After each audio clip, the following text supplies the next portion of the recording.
What is happening, everyone? Welcome back to another Tour Life. Today, Tuesday, August 6th, do we have an episode for you? Gannon and Ricky Wysocki are coming back to join the show. It's been weeks since we've had guests on.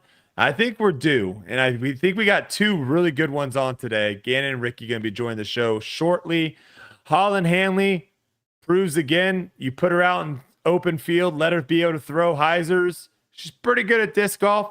Ledgestone this year had some major issues, and we're going to get to all of those. We've got some EDWIN stats and listener questions, as always. But before we jump into it, today's episode is sponsored by Discbox. Most disc golfers have a stash of extra discs. For some, it's dozens. For some, it's hundreds. And for many, it takes the form of unruly piles and stacks that don't fit properly in any container and waste a lot of space. But now there is a storage solution called Discbox. Discbox is the only low-cost disc storage product on the market. It's a simple disc storage bin that holds up to 30 discs, requires no tape or glue, and is made from recycled material in the US of A. Go to discboxdg.com and you will find quantity discounts, wholesale options, multiple colors, and most importantly, no order minimums.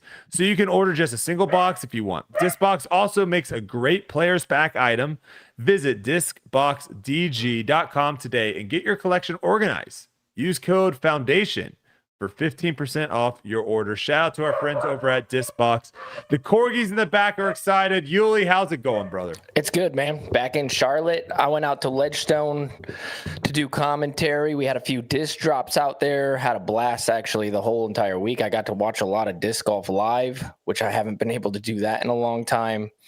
I was either caddying like European Open. I caddied for AB, so I didn't get to follow like the lead card or anything. And this year I got to do that at Ledgestone. So different perspective. I'm excited to get into that stuff for sure. Very nice. Very nice. Yeah. My Ledgestone experience was actually a pleasant one, if you will. I have a new strategy. My strategy, did it backfire a little bit? Yes. We'll get to that in a second. But my new strategy is I'm going to stay in Dallas and practice with my cart. Yes, I'm a cart. If you are anti-cart, boo-hoo. But I'm going to stay in Dallas, practice with my cart, and then fly in the day before the tournament. And most of these tournaments, I don't need to like see the course. I've played them enough. I know what I need to be doing. Now, obviously, like I said, that did backfire on a couple holes, and we'll get into that shortly. But what I've found is my back tends to tighten up throughout the week. And especially if I'm having to carry my own bag, it really tightens up very quickly. And I noticed that Sunday morning, waking up Sunday morning, I was like, oh my gosh, how to take the little ibuprofen, how to get it going.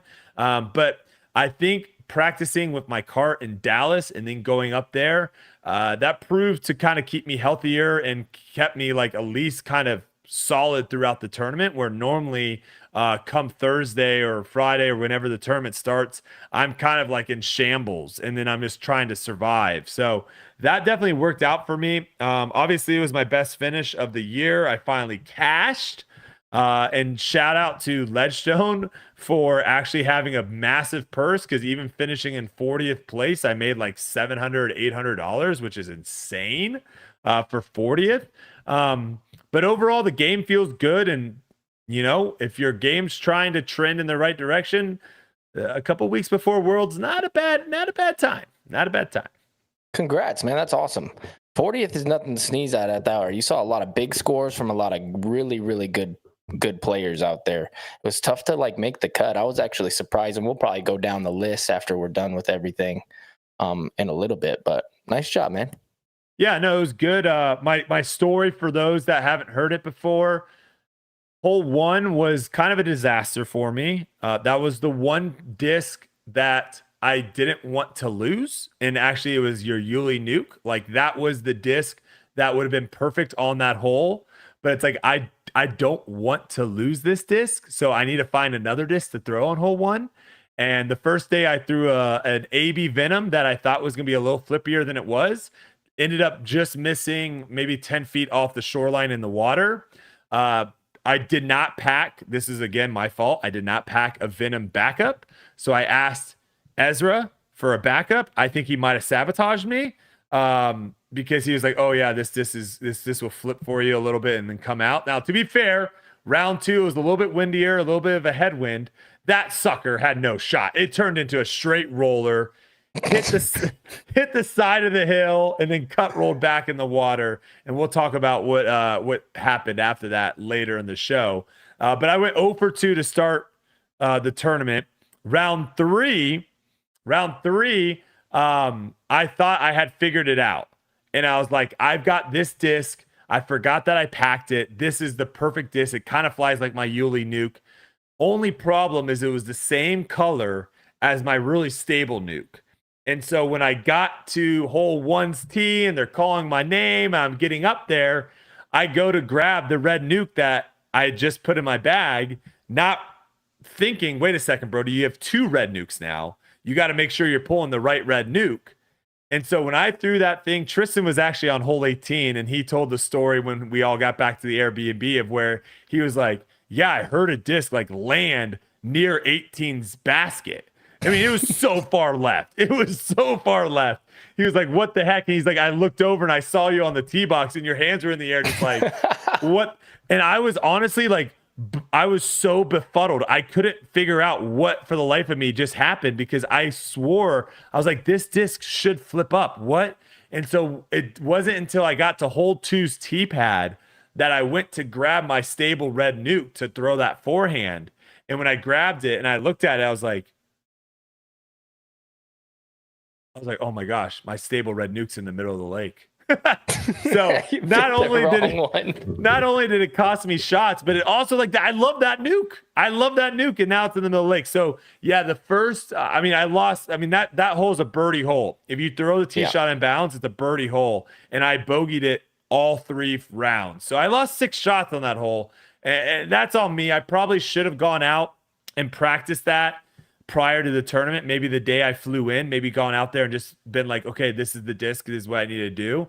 But it's a learning experience. It is what it is. And you make mistakes, and I have a good story to tell now. Everybody has a story of having the grabbing the wrong disc. No, I haven't done it so long. I haven't done it in so long. I haven't done it in so long. So when I did it there, I was like so sad that it happened. So sad. Yeah, and it's always on like a water hole. That's when the story is. It's always on a water hole or a super tight, tough hole where they're like, all right, I got my disc. Because that's the only time you ever have 2 discs. Correct. They're kind of the same because you're like, I don't want to lose my good one. So here's Mr. Backup. That kind of flies the same way. It's gone. Yeah. Yeah. Sad thing too, Uli nuke also in the middle of the lake. No. Yep. I wasn't having a good round 2. And so I decided to be a little bit aggressive on hole 14, and forehand is the aggressive play there. And thing never had a shot. Just was hyzering the whole way straight. Terrible shot. Oh my gosh. So I ended up losing it anyway. So I should have just thrown it on hole 1 to begin with. But you live and you learn. it is what it is. But I will say it is nice, like having a solid finish after having so many dreadful finishes this year. And kind of, there is a part of it, obviously you've got the noise and the chatter of people being, you suck at disc golf, you're trash, blah, blah. There is a little, thought in your head of like, wait, maybe they're right. Maybe I am terrible at disc golf. So this weekend was really good for just kind of like some momentum for me, to realize like, no, my game is solid. I just have to, work out some kinks and, I can maybe make a push at a top 20, Absolutely. You can do better than that if everything comes together. Yeah, of course. But it's that's a nice let's set goal realistic to set goals yourself. here, Uli. Let's set realistic goals here. I'm not going to be crazy. So that's kind of my story with Ledgestone. One thing I do want to clear up real fast, got to clear this up. A lot of people speculating on when I actually started playing disc golf. I don't know why a ton of people care or like get crazy when I say certain things. I started playing disc golf in 2020. Have I thrown a disc prior to the year 2020? Yes. But that I wasn't playing disc golf. Right. Did I do a trick shot video in 2012 with Avery Jenkins? And did I maybe play one hole where I threw 3 shots with a putter with Avery Jenkins in 2020? Yeah, or 2012? Yes. But again, I wasn't playing disc golf, guys. I would be the first to tell you, if you want to get really good at disc golf, throw discs. If you want to get really good at ultimate frisbee, throw frisbees. Do not do both. And I was very, very adamant on that throughout my entire career in ultimate of I do not want to throw or play disc golf because it's going to mess up my ultimate frisbee throws. And so Makes I didn't. sense. Yeah, and so I didn't. So 2020 was when I actually started playing disc golf. Clear it up. There you go. Yeah, clear it up. Speaking of cleared up, I got a few things I want to say myself. Yeah, we got some investigators out there, Uli. Jeez, yeah, Louise. we can talk about the rumor train. So yeah, I'm going to go over this story one time here on the podcast, and then I'm going to address a couple of issues afterwards that I feel like need to be addressed as well. And then we can move on to the great show of Gannon Buhr and Ricky Wysocki and talking about Holland and the great tournaments. This is what happened, okay? Well, what is it? Norway. Play a great tournament. Take 7th place. Decide we're going to go out and celebrate. People who know me on tour know that I do not do this. I'm strictly business. After every single round, I'm typically doing commentary, and when I'm not, I'm sitting at home chilling. I decide, hey, you know what? Norway just had a great tournament. Sure, let me go out with the fellas. We do this. Have a great time. Fantastic. We shut this place down in the middle of in Oslo, the city, okay? Shut the place down. We're all outside. I'm talking to a couple, 2 people, okay? Conversation's going great. Nothing's really happening. Random guy comes up to me, accuses me of doing something that I did not do. I tell the guy, no, I didn't do that. He insists. I tell him again, no, I did not do that. He then puts his hands on me and gives me a little shove. I tell the guy, don't touch me. Basically, get away from me in the kindest words that I can say on here. He then gives me a full shove. I give him a full shove back. That's it. That's what happens, okay? He backs down. He goes, whoa, it's not like that, blah, blah, blah, blah, blah. End of the story, right? No, not end of the story. Some other random guy comes behind this guy and in so many words says, I want to fight you. I chirp back at this guy because I'm fired up at this point. I just got shoved the dude back. Other guy comes in, wants a piece. I chirp back at this guy. He attacks me. Okay. This all happens in 45 seconds, probably. The whole story, 45 seconds. I don't know if you guys have ever been in a fight or ever been jumped, but it happens pretty damn quick. Things don't go this guy's way quickly. Okay. We'll just say that. People kind of break it up. All of a sudden, I'm in a group of people who are not only trying to break it up, but also throwing blows my way. Okay. I'm getting pulled, I'm getting punched, and I'm getting kicked. I get slammed. I get back up, and as I'm getting back up, I get clipped in the face by somebody who kicks me. Okay. I get back up. Original guy's straight in front of me. I go forward. Another guy picks me up and then pile drives me. That's where I get the injury from my shoulder. I get back up. Somebody then gets me and pulls me out of there, and I get to safety. That's what happened, okay? And when I say I'm getting clipped, I was getting clipped from the side. I'm getting clipped from this side, and I got kicked in the face and slammed 2 times in a matter of, let's say, 15 seconds, probably less than that. It happens all fast. So the rumor train of all this stuff about me attacking a security guard never happened. One of the guys who slammed me was a security guard who came up from behind me in a group of people who were attacking me and picked me up and slammed me. I later found out that he was probably friends with this original guy. Okay. I know this because I came back. I came back because I lost my wedding ring, which was on my necklace. I got stung by a wasp or a hornet or something the day before we were playing this little course. My hand swelled up, put it on my necklace. It got ripped off. A few of us came back to look for my wedding ring. 3 of the guys who attacked me were still there. I know this because I remember seeing one of them, and the other guy had my hat on, and when he saw me, he quickly threw my hat over in the bushes. I saw him. I didn't address it because I was just looking for my wedding ring, and I didn't want to get in another fight. And so I go up to these guys, and I'm like, hey, bygones be bygones. I lost my wedding ring. Will you guys help me find it? They were like, yeah, absolutely. Squashed. Now, people are saying, okay, so this is typically something that you would like get a lawsuit, policemen, all this different stuff. Here's my thought process through the whole thing. I didn't feel like I got that hurt. I felt like I got pretty lucky. I got slammed. My shoulder hurt a little bit, but it wasn't anything too crazy. I got clipped by the kick. That wasn't too crazy. And I felt like I was absolutely fine. Fine enough to even go back and look for my wedding ring. We leave there the next day. We wake up and I'm like, ooh, shoulder feels a little bad, but it should be good. I thought that my shoulder was hurt because I was throwing a punch. That's why I'm like, ooh, I probably haven't done that in a long time. I probably pulled something in my shoulder. This is going to heal pretty quickly, right? Another day goes by. I go to a physical therapist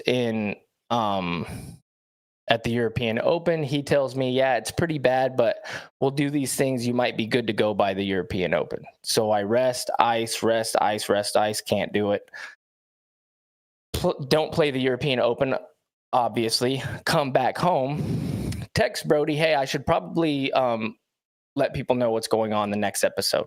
We start the episode, never comes up. I don't think anything of it, right? In that episode, I make my light dim. Now, this is what's hilarious to me, okay? Typically, when you have a black eye, you know what you do? You wear sunglasses out in public. That's a typical thing. You don't just go out like a UFC fighter, like, hey, look at me, look at my big black eye. Let's talk about this every single second. Wear the sunglasses for the President's Cup. Come here, still have a black eye. Don't want to go on my podcast with a black eye. So I dim the lights. This is a normal thing people do. If you're on TV, you think these people go on there with a black eye and do their show? No, they usually put makeup on or something. I wasn't going to address this situation until I knew exactly what was wrong with my shoulder, because I didn't know if I was going to be playing the European Open, and then I didn't know if I was going to be playing the Ledgestone Open. I honestly thought I was going to be completely fine. I set up a doctor's appointment the day that I got back home. They expedited an MRI. I got that done. I found out the day all this crap blew up and somebody de-resolutionized a photo of me doing my podcast and then posting all this nonsense. Now, there are a billion different versions of this story, and I don't really care. I get that. Comes with the territory. I'm going to get people talking about this, talking about that, talking about whatever. Last thing I got two more things to say. One, my fault. I'm not the person who's going to blame anything or do whatever. I'm the person at fault for my success, me and God. And I'm the person for when bad things happen, my fault. Okay? My fault. Other thing I want to address. Norway is my favorite place to go. It is awesome. The people are incredible. Okay? The disc golf is incredible. The disc golf community is incredible. So when I see all this kind of hate comments towards this place on my behalf, I appreciate the support, but let's take it somewhere else. Not there. Okay? Another thing. This is for the other podcasts out there that want to get in on my business. Okay? I like it. You have a right to do this. I want you to make stories and I want you to be successful. I want you to have a successful podcast or show or whatever you do. But in the disc golf community, it's pretty tight knit. You have direct access to me, and I've messaged several of these people personally and said, hey, next time you want to break a story and talk about all this stuff, you can talk to me. I'm one message away. You can get the actual facts, no problem. I also commented on one of the comment sections of one of these things on YouTube. I won't say who it is because it doesn't matter. They deleted my comments, basically saying the same thing. I got no hate towards them, nothing. I'm going to watch their show next week. It's going to be awesome, I'm sure. But if you want to have a legitimate source, go to the person. That's me. You can go to these other people and hear all these side stories or whatever, and that's fine. You can do that. I have no problem with that. But it might help if you add the actual person, and it's not that hard to find me. It really isn't. Next thing. And I'm going to say this louder for the people in the back, okay? I'm not the person who's going to not defend my name. It's never going to happen. That's not who I am. I'm going to stand up for myself every single time. So we can just wash that, okay?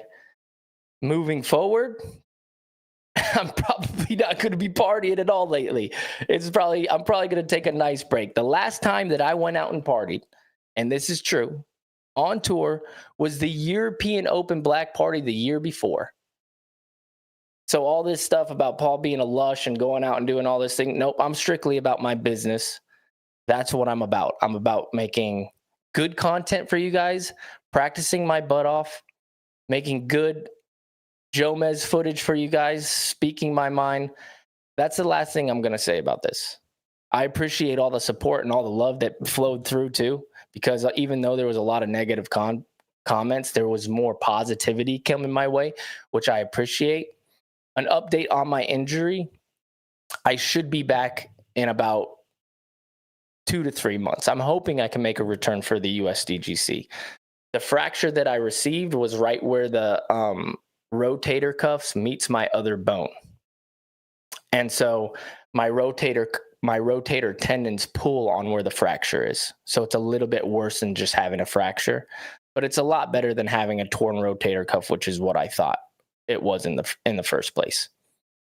Now, there are details about this thing that aren't probably going to get released. There probably are. But that's my business and that's nobody else's business. Yeah, well said. Yeah, and I think to answer some of the questions that were, flying around being like, hey, Tour Life, you guys you're the podcast that's not afraid to talk about any topic. You're not afraid to call things out. Why aren't you talking about this? Obviously, that was like the biggest, I guess you could say, like story that was being thrown around during that week. It's because if you guys have been here and if you guys are listeners of this podcast, we don't go into personal stuff. We don't talk about people's families. We don't talk about people's, drinking habits. We don't talk about people's drug usage. We don't talk about people's relationships. We don't talk about any of that stuff. If it's off the course and it's something personal to do with that person, if they want to bring it up, if they want to come on the podcast and they want to talk about it or they want to bring it up, that's one thing. But we don't talk about it. So when Uli, and you can ask Uli, I never once asked him any questions. He reached out. He told me the story. I never once responded back being like, we need more details or you need to talk about this on the podcast. Like, that's just not what we do here. And if you want that information, there's other podcasts out there that will talk about that stuff. We just will never do that here. We just will never do it. Never do it. So if that's what you're looking for, sorry, we're not going to bring it to you here. We're just going to talk about strictly the disc golf stuff that's happening in disc golf and leave all the other stuff at the door. So, all right. Well, we'll move on from that. I think we're going to have Gannon come on here very soon, which was funny because leading up to his final round, I was cooling down. So I was in the warm-up area cooling down. He was starting to warm up. And he's winning by 5. It's Gannon Buhr. It's on not a very difficult course. It's not very, it wasn't very windy that round. So I knew pretty much Gannon had it in the bag, like he was going to win. So I said something along the lines like, oh, you're trying to get on the podcast this week, huh? And he's like, oh, do I have to win to get on? I was like, no, dude, like, we need to get you on. And he's like, I know. I was kind of sad that I didn't go on after my European Open win. I was like, well, that, I was like, that was crazy, whatever. I was like, I don't want to have you waking up at 2-3 o'clock in the morning to come on the pod. He's like, I would have done it. And I was like, you would have been terrible interview at 3 o'clock in the morning, Gannon. Let's be real. Like, it would have been an awful interview. So I was like, we'll get you on now. We got a lot to talk about. And we do have a lot to talk about. We haven't talked to him in a while. I would say last time he was on the podcast, there was still this like AB is the man, is the guy. Mm-hmm. And now that narrative has shifted completely to where now people are basically throwing out takes that he's basically on pace to have one of the greatest if not the greatest seasons of all time. Yeah. So we're going to get into all that. We're going to talk about that with him and just kind of see where his game was at. He said some things in some interviews as well that we'll definitely tap into to kind of see where his head's at. But like, what are your thoughts on Gannon after this performance he had at Ledgestone? I mean, it's kind of nuts. We do this little segment before the final round where after the third round at Jomez, we sit down and they do like a small little interview not a hype piece, but like an introduction for the next round, right? Where Germ and I, and if Sexton is there, we kind of give our 2 cents of certain players. And I said that I think he's going to dominate and I think he's going to win by 8. And he was up by 5 at the time. And we haven't seen that in a long time. Somebody come in with a big lead and then just completely destroy. I mean, we saw Gannon with a big lead in Portland and it kind of leaked a little bit. Mm-hmm. And I thought that was kind of the next step for him, was to come in and push his lead even farther, kind of step on their necks. And that's exactly what he did. When I watch him play, okay, and I think I mentioned this before when we were talking about him and Anthony, I said he's polished. And he keeps getting more and more polished. He's slow when he throws, very slow. He's methodical with his lines. I have an opinion that I think that the courses have shift from like hyzer flip play to a lot of flex play just by the course design. That's his best play. And not only that, he keeps learning new shots. Like now he's got like kind of a hyzer sidearm that looks really slow too and is going 420. That's dangerous. Specifically, I'm thinking about, I believe it's hole 10. He's just throwing hyzer out over the left side and kind of just pushing it in there. The same hole that Calvin aced last year, right? Mm-hmm. That's a tough hole unless you got a big sidearm, and then all of a sudden he's got it and he's throwing that. That's 4 plus of power on hyzer. Mm-hmm. If he has that, then imagine if he puts that on flex, how far that thing's going. And we already know how far he's throwing with his backhand. And he's the best putter in the world, I think, when he's on fire, between him and Ricky. And so it's like, I don't know. You watch him and you watch Ricky play right now. And to me, it's far and beyond better than the next person. AB, when he gets on fire, he's so dang talented that he can also compete, right? Mm-hmm. And I think that will get better. I think he has so much room to improve that's also scary. Because imagine a guy who's won 4 times on the tour and he doesn't look like he's got it all yet. But Gannon right now just looks so polished. I don't know. That's all I have to say about it. He looks head and shoulders above everybody. It would have been interesting if someone on lead card had a good final round, because they were all struggling, the front 9, Gannon included. I mean, Gannon took a really bad, first off, he missed a pretty routine putt for him on hole 1. And then hole 2 just had a really blunder of a hole as well. Yeah. Throwing his tee shot OB, missing a couple putts, like very un-Gannon-like stuff in the first 2 holes. He ends up, I believe, shooting, was he even or 1 over on the front? He might have been even. Let's see here. He was 1 under. 1 under on the front 9, which is not good. And I think it might have been a little bit of a different story had one of the other guys on lead card, had they been playing well. I mean, we saw hole 11. Like hole 11 was just an absolute debacle for the entire lead card. I don't know what was happening. Like everyone just had like a brain fart. That's the easiest hole on the course. Easiest hole in the course. And like everyone was just like, I'm gonna not know how to throw a disc for this one hole.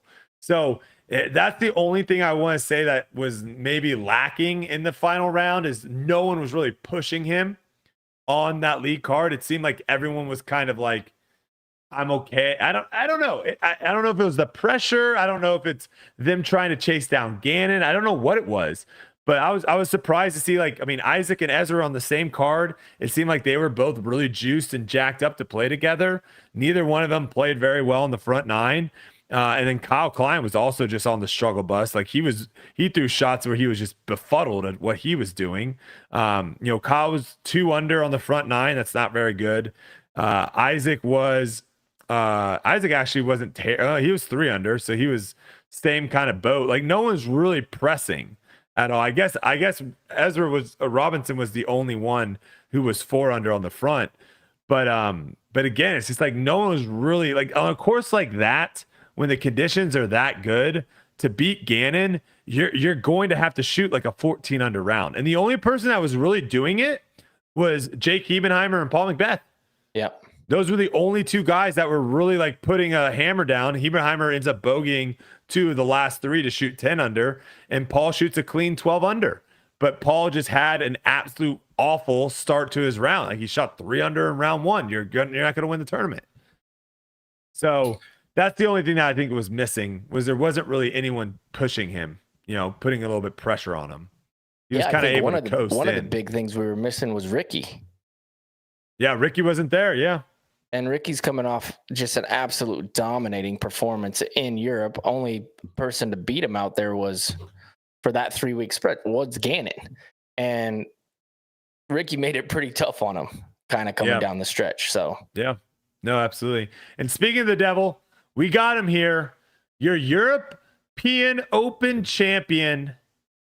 First off, I got to apologize for not having you on, but you're here with us now. Gannon Buhr, how's it going, brother? What's up, guys? Where are you in a bathroom right now? Where the heck are you? No, I'm just in the kitchen. Oh, okay. All right. It looks like you're just like standing in the bathroom. All right. Are you in Idlewild? Where are you at right now? Yep. I'm like 30 minutes away from the course.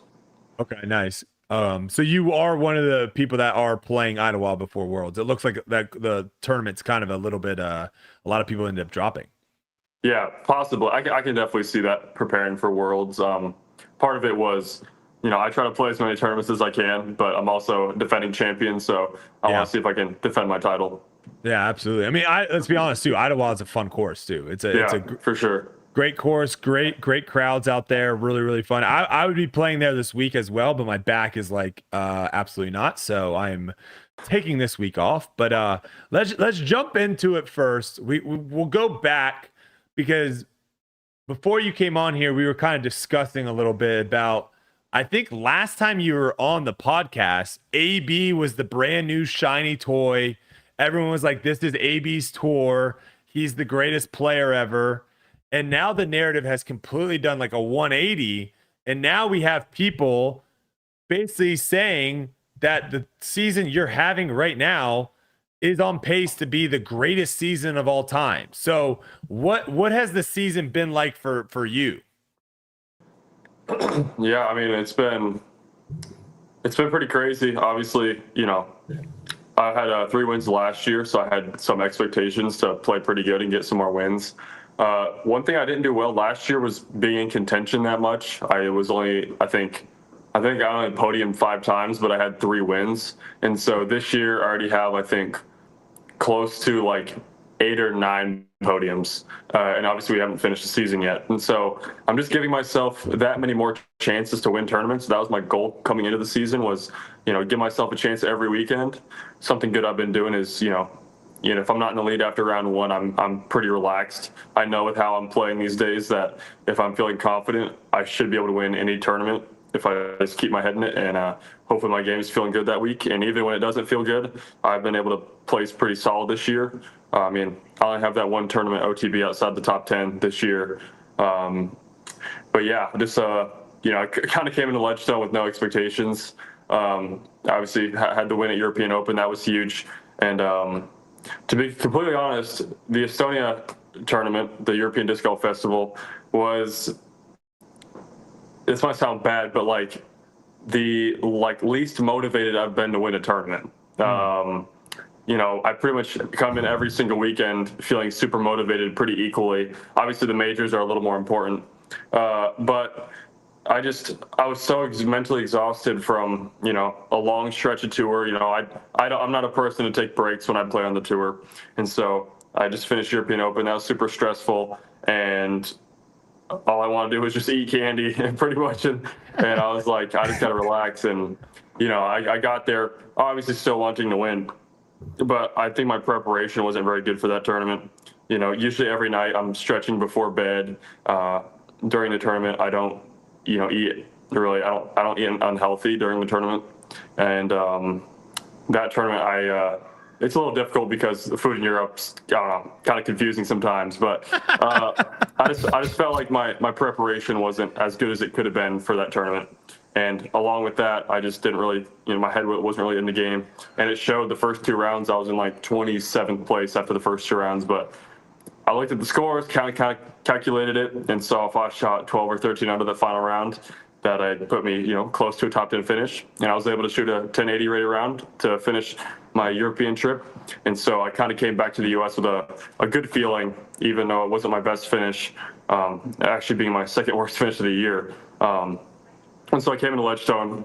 I knew I was going to be tired, and kind of developed a little bit of a cold for the first couple of rounds of Ledgestone, and a little bit still dealing with that cold. But yeah, I just, I feel like I threw a lot of good shots in the first round of Ledgestone, and took a couple big numbers. I had a double and then a bogey right after it. And so it went from like a pretty good front nine of a round one, kind of went to a meh round. I was only, I think, 1 under through 10 holes.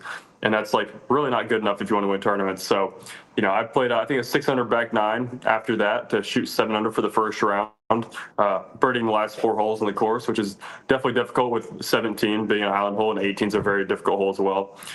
So came into that second round only 2 off the lead. And, at that point, I actually, for some reason, I just like knew I was going to win the tournament. I just had a great feeling about it. I knew if I just play smooth, steady, simple, stayed in my game plan. No candy. I didn't. Let me tell you this. I had Texas Roadhouse 5 nights in a row. I had it before the tournament, and then the 4 days after the tournament, every single night after my rounds, with my mom. And so that was, I was keeping it routine. I was just. Are you ordering the same thing every time, or are you getting something different? Yeah. What's your go-to order? I just get a 12-ounce ribeye, medium, and I get a mac and cheese and a baked potato with water to drink. And that's my meal. Right. And so I do have a couple of the rolls, I have to admit, but you kind of have to, but yeah, so I went into Ledgestone feeling motivated because that feeling of playing bad was so terrible in Estonia that I was like, I'm never letting this happen again. And so I took it serious. I made sure to stretch every night before the tournament, got a good warm up. I went to a field a couple hours before my round every single day. And, I just had a good routine, and went through my discs on the lines I kind of envisioned I would on the course. And, like I said, after that first round, I just knew I was going to win the tournament. My game was feeling that good. I remember telling my caddy, Matt, I felt like I played a lot better than my score reflected today. And so if I can just keep it clean the next couple of days, I should be able to win the tournament. Usually as the more rounds go on, I'm able to stay consistent and kind of let others fall off. Obviously, I play pretty well, but a lot of that is just staying consistent. If you're able to shoot around 9 under every single round at a pro tour, you pretty much get top 5 every single event. And so just do that, Uli. What the heck? Yeah. So easy. But obviously a lot harder than that sounds, but yeah, and then got the win to be my 5th win of the year. I have 1 elite, a major, and all the elite pluses so far. I seem to be performing pretty well if I'm given more rounds, which, that's why I'm looking forward to Worlds for sure. And kind of using Idlewild as a little bit of a, get back to the woods and, make sure my wooded game is dialed in. That way I can play the New London pretty solid for Worlds. But yeah, I mean, my game feels great right now. I'm actually confident, which sometimes I wasn't last year. And, like I said, my bad weeks are still pretty good. Well, Gannon, I love you, but I say this with all due respect. Sometimes watching you play is really annoying because watching your reactions to shots, watching you like miss putts, and you're just like, I'm watching, I'm like, oh my God, Gannon's playing terrible.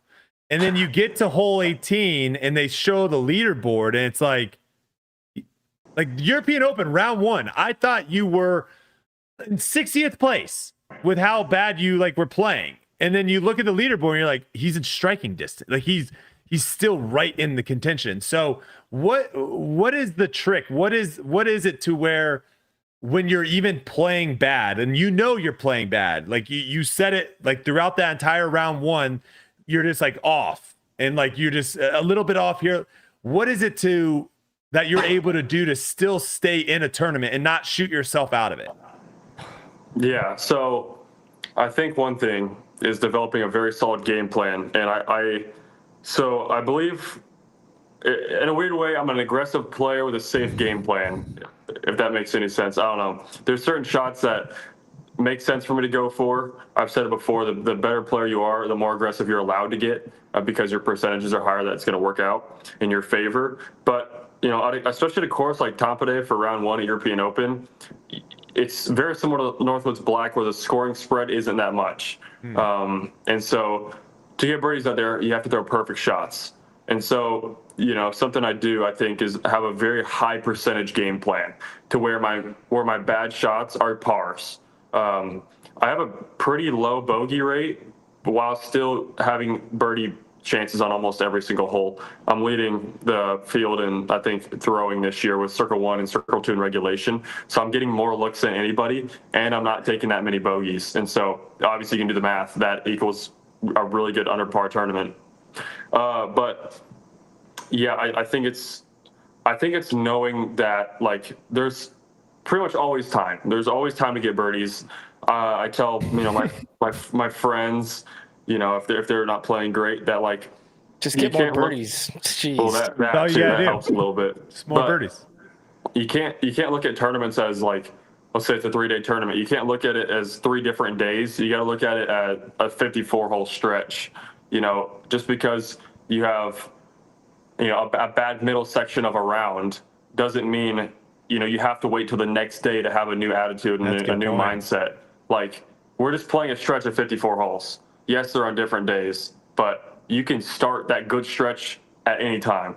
And so I feel like I've been doing a really good job about doing that, never giving up, always keeping my head in. I tell myself every time, I'm allowed to get frustrated, but I can't let that affect my decisions or my play. Make sure that doesn't get changed. And so, I think that all just equals good, clean disc golf. And I was talking with my caddy, Matt, again. I was like, I hate the rounds that you have one blow-up hole because you played 17 really good holes for a round. Like I said, it's a stretch of 54 holes, but we'll use a round as an example. You play a stretch of really good holes, and if you look at just your score, I shot 7 under round 1 at Ledgestone. I felt like I shot an 11 under. I threw 2 bad shots that weren't even that bad. I know the bridge hole, I thought I threw a perfect shot. I thought I parked it out of my hand. It was in the straight position, and it went a foot long OB. And then I threw it OB from the drop zone, and I had to make a 50-footer for a double.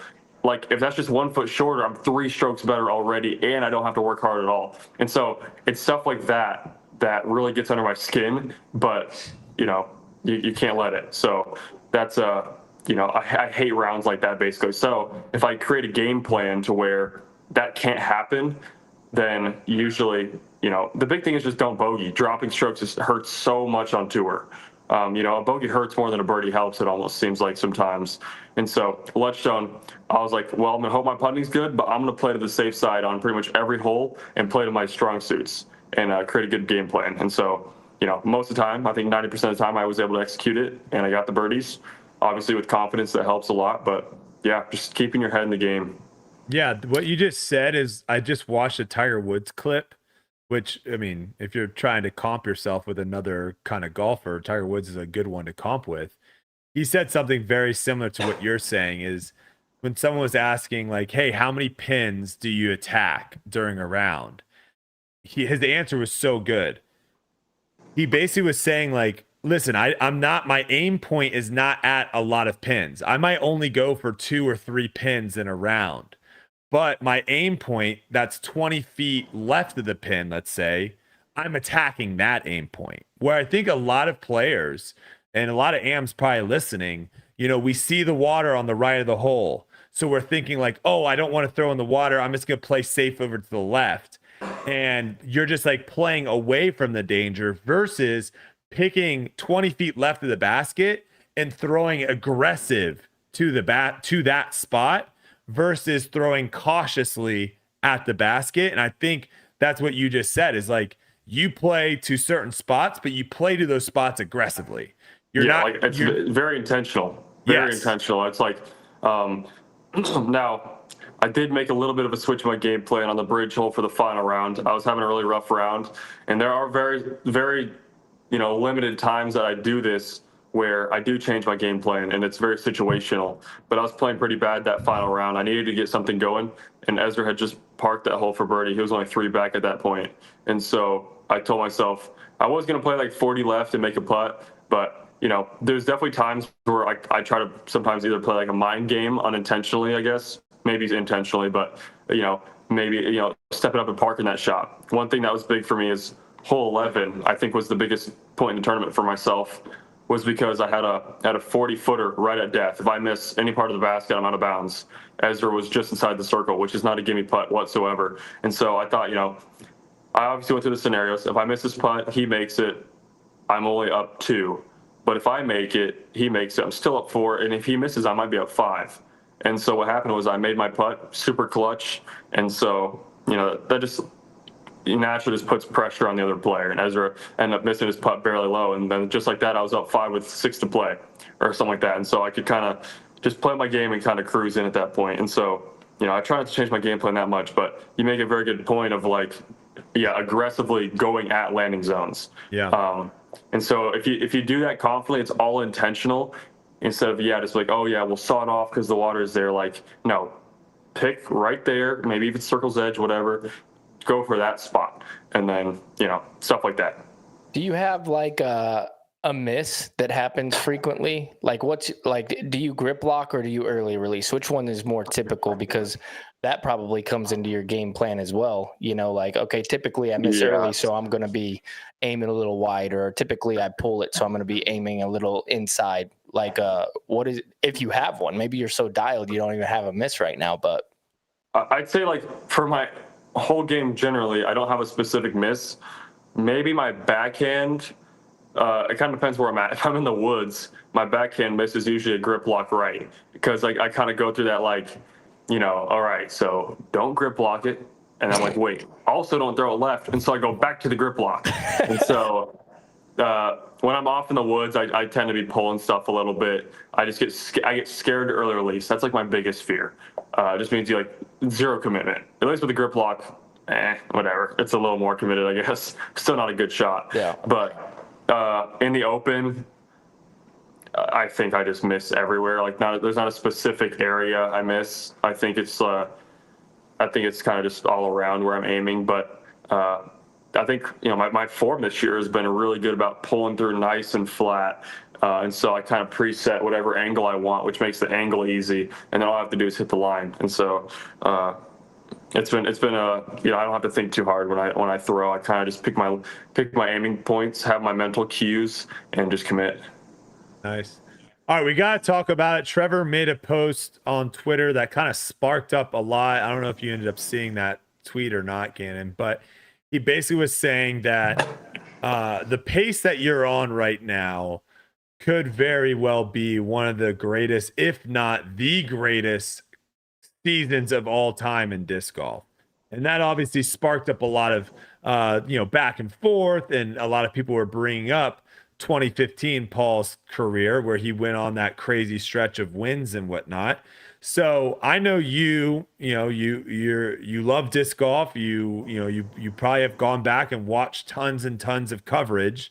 So if Gannon Buhr was right now picked up and thrown back a decade in 2015, how do you think you would fare in that field?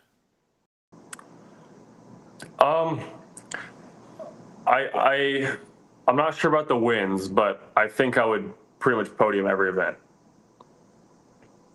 Now, like I said, I'm not sure about the wins, but for sure, like, I don't think I'd ever finish outside the top 10 or even come close to it. Do you think too, like, like looking at the players back then versus now, do you think it's like, easier for you to have maybe a bat? Because do you think you could win a tournament right now if you're not playing your best? Yeah. Right now.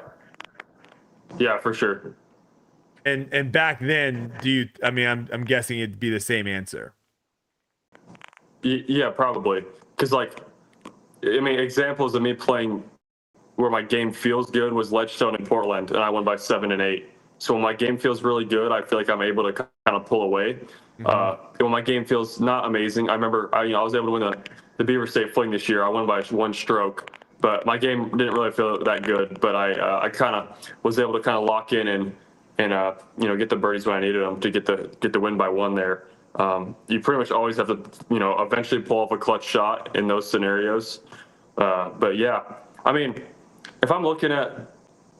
if you look back in the recent years before that, I don't know too much about like 2016 or 2017, but I think Ricky in the most recent time, I think 2022, Ricky had 5 Pro Tour wins, one of them being the Pro Tour Finals, and he didn't have a major that year, and so I'm already past that, and that's the best I think in the last 7-8 years, the best season so far. So I think I definitely have a chance to get close to that Paul McBeth season. I think I might need another major, at least get a couple. I think 2 more wins would definitely give me a good shot at it. Having 7 wins in a year with the field we have these days is pretty crazy. Yeah.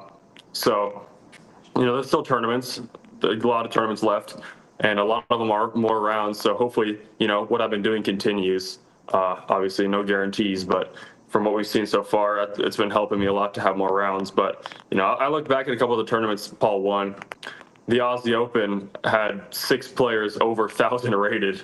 That's like a B tier these days in terms of how many 1,000 rated players are over. Obviously, it was Ricky, it was Eagle, it was Dave Felberg back then. So there were still the top players were there, but nowadays, it's not always the top players that win. You can have people coming from 10, 20 rated and win Pro Tours. And so, it's not a guarantee, obviously, and it doesn't happen that often. But when you add just like 50 more players around that skill level, a few of them pop off every single week, no matter what. Yeah, no, absolutely. It's just, I don't really understand the debate. I know people have their favorites and they want to push them up and whatnot, but there is no debate on is the skill level better now than it is back then. It is better. The field's deeper, the top players are better. It is what it is. With that being said, it's a tough comparison. No matter what, it's going to be a tough comparison. The only reason I disagree with you though, Gannon, is it's tough to compare now in Ken Climo. Right, because there is no there is no crossover. Paul, Ricky, Simon. There's a lot of guys that were playing in 2015 is not that far away from 2025, and it's not like Paul, Ricky were at the end of their career in 2015, and now they're a shell of themselves. We're gonna have Ricky on here, and I'm gonna ask him do you think you're playing the best disc golf you've ever played? And if he says yes, that shows you something because he was winning a bunch back then. So, I don't. Yeah, I think Ricky's definitely better now. Yeah, I agree. I think Ricky's definitely better now than he was. Yeah. I think so too. But you said in an interview, you said that you want to become the GOAT of disc golf. What do you think you have to do to put that stamp that Gannon Buhr is the greatest disc golfer of all time? Got to win a lot of majors, and you got to be consistent for at least a decade. I feel like, you can't just kind of play for 5 years. You got to definitely be very, very active in disc golf, for as long as you can. So, I already have 2 majors. That helps a lot. Hopefully I can kind of stay at the same rate I'm on, at least a major every 2 years. That way, by the end of my career, I have, 5 to 10 majors. Obviously, that's not near as much as Paul or Ken Climo, but it's very difficult to win these days, and I can't imagine how hard it's going to be to win in 10 years. Yeah, no, for sure. Uli, did you have anything? I did have one more question for Gannon. Yeah, when we're talking about like the best seasons of all time, you brought up that like Ricky's season for when he won, what did he win 5 times Pro Tour championship? Yeah. But when we're talking about like best players, like don't you guys hang your hats on like major championships? So wouldn't the best year ever be when Macbeth won every single major? And didn't he do that? He won every major in the season. And wasn't it 5? Yeah. He won 5 majors one season. So I just have to, that's crazy. I have to kind of put a stop to like when we're talking about greatest seasons of all time, no matter the era.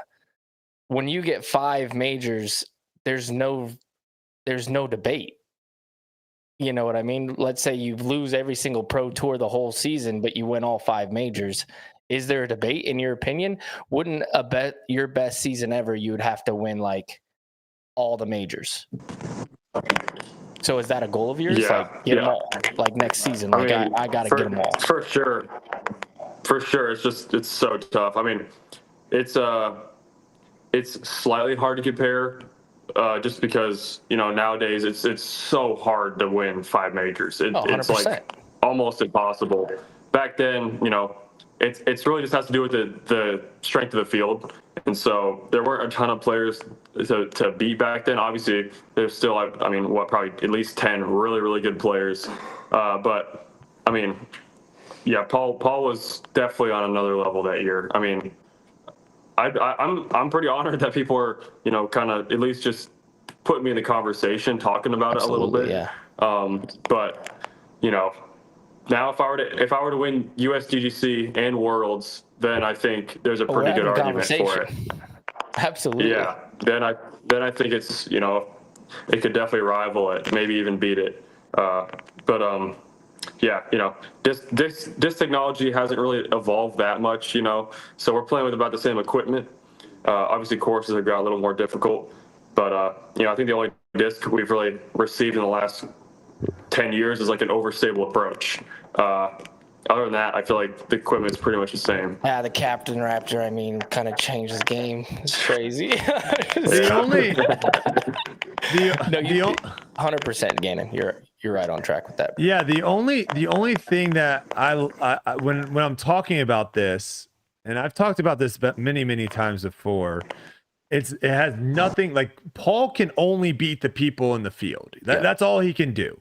But when you really look at it, and like if I insert myself into this equation, and I kind of give an analogy of like ultimate frisbee. Ultimate frisbee was not a D1 sport. Ultimate frisbee is not paying anyone a crap ton of money to where they can just do it. Like everyone's still has their 9-to-5 jobs, and then they show up on the weekends and play tournaments that way. If ultimate all of a sudden switched and became a D1 sport and people were making hundreds of thousands of dollars, I would be lucky to sniff the field. Right. And so like, to me, that's when I look back at like 2015, I look now, 2015, a lot of people weren't playing full time. A lot of people had jobs. A lot of people were on tour. Like, hey, this is a fun thing to do. I can just kind of go from tournament to tournament. Like we are now seeing kids basically decide not to go to college and go all in on disc golf. I just think it's too, like you almost can't compare the two because they're so different. You can't. They're just so different. And that's where it's just like the people that are like, well, Gannon has to win all 4 majors in a season to actually be legit. It's like, do you realize how hard it is to win 1 major now? Well, I think it's been hard to do that, period, because it's only been done once, I believe. So it's not like it was easy ever. But the thing is, Uli, do you think right now, if you went and played every C tier in the Charlotte area, that you would win a lot of them?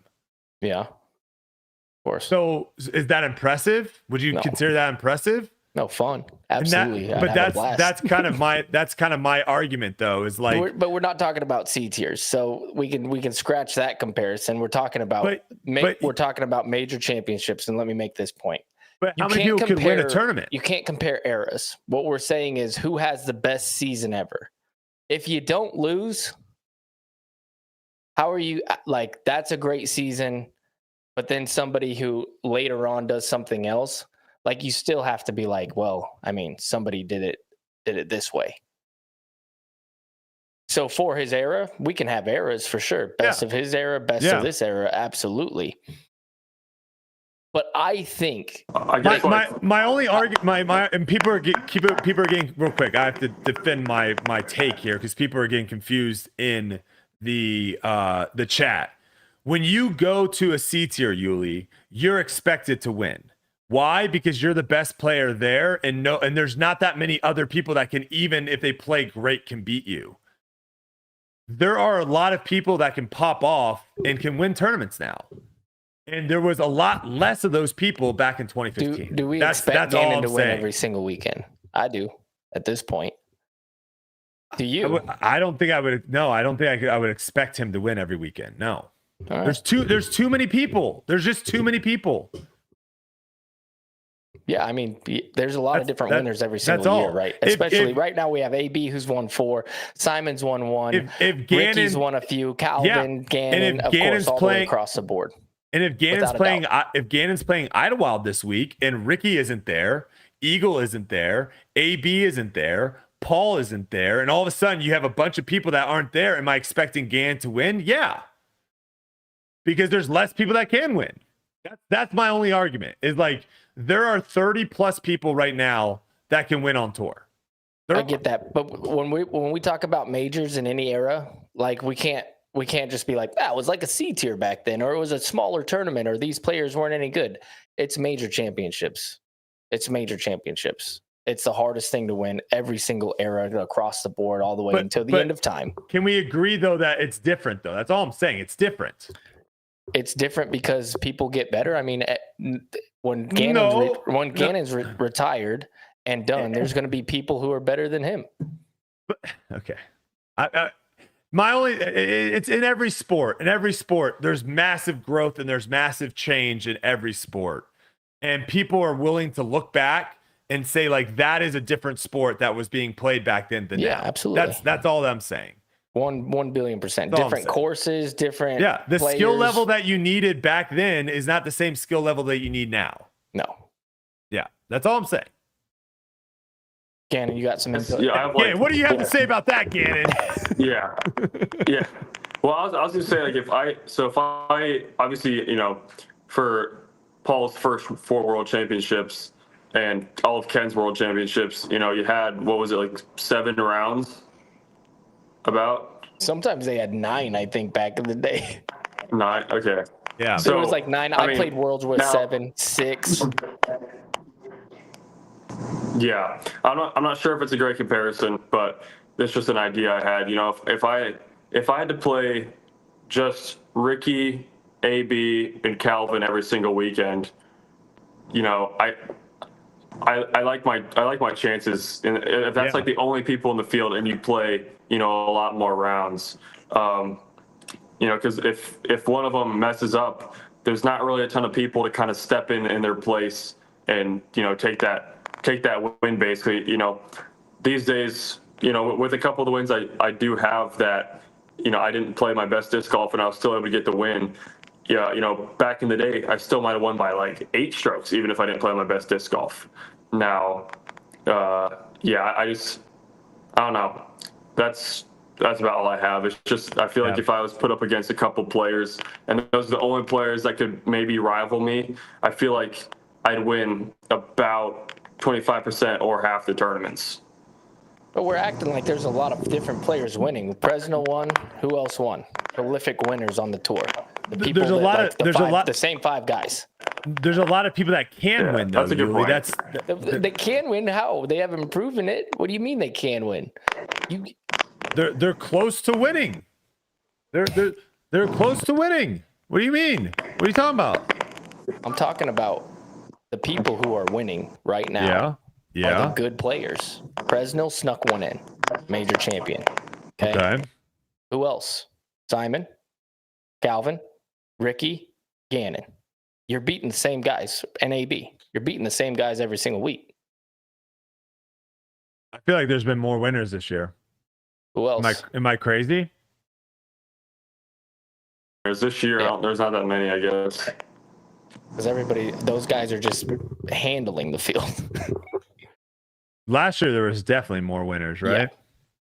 A few. Simon won a lot of those.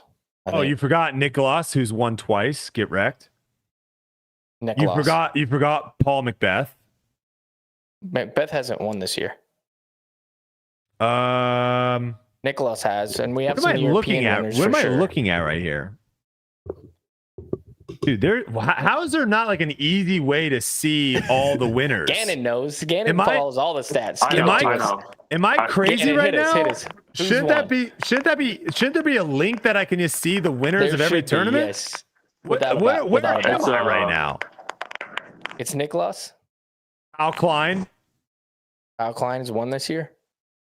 We should go the last 2 years. Why? To be fair. What? Why? Because the full season hasn't happened yet. We live in the now, bro. But we haven't had a full season. Matty O won. James Proctor won. What are we talking about here, Uli? There's tons of people that can win. Come on. We're talking about this season. Tons Maybe the players have gotten better this year too. The same guys are winning. I do like this Brian take. Prime Climo would get in Gannon's head. I do like that. I do like that take. We asked Gannon who won, and he bounced. Yeah, he got scared. I don't want to list all these people. I'm back. All right, name the winners. He knows everything. He's a statistician. Okay. Can you name all right. I'm just gonna count the United States Elite Series of Majors, and then the 3 over in Europe that were kind of on the main tour. Oh wow! Shout out to Jesse Niemann. Myself, Anthony Barella. Yeah, I mean, I got it right here with Edwin's stats. I'm gonna go off like AB, Nicholas, Ricky, Calvin, Proctor, Prez, Simon, and Yessie.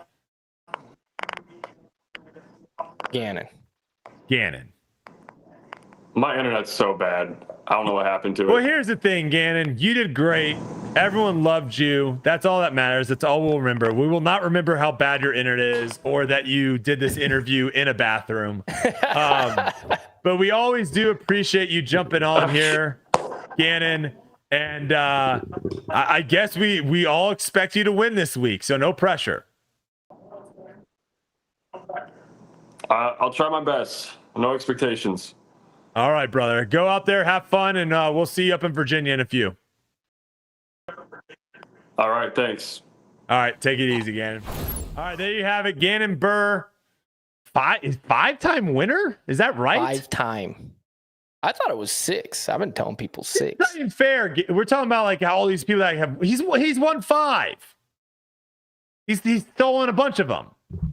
He could win 10 times this year. And speaking about someone that knows a thing or two about winning, let's bring him on here. Ricky Wysocki joins the show. Sorry, Ricky, for making you wait, brother, but we appreciate you jumping on. How's it going, dude? Uh-oh. Maybe it's our internet, Uli. Maybe we're the problem. We're getting cooked. It's not you, it's me. We're live. Can you hear me? Oh, yes. Oh, there we go. Okay. Hey. Sorry. No, I you're don't know if good. you're talking to me or not. We were having issues with Gannon, so okay. Well, there we go. We appreciate. Sorry for taking a little bit of your time to having you on, but we appreciate you jumping on, brother. How you doing? Good. No worries. I just got practice today at Idlewild, practiced the course, and I'm just here in Kentucky. Yeah. So first question, how's the injury? How's the body? What's the update out there? Yeah, so shoulders, all right, it's not great, but I would say it's like probably before Ledgestone, it was real bad. After going into we'll kind of back up, going to like before the final round of the Estonian tournament, that's when I kind of tweaked the shoulder. I'd been playing like 8 weeks in a row, no breaks, and just kind of my shoulder just kind of like, I tweaked it and my body's just like, hey, you got to take a break. That's kind of what my body was telling me. And so I took that. So I took the week off for Ledgestone, just listen to the body. And so this week's a lot better, but it's probably definitely not 100%. It doesn't feel like the type of injury that where it's not like I tore anything or anything like that. It's just more of just, an overuse strain type thing.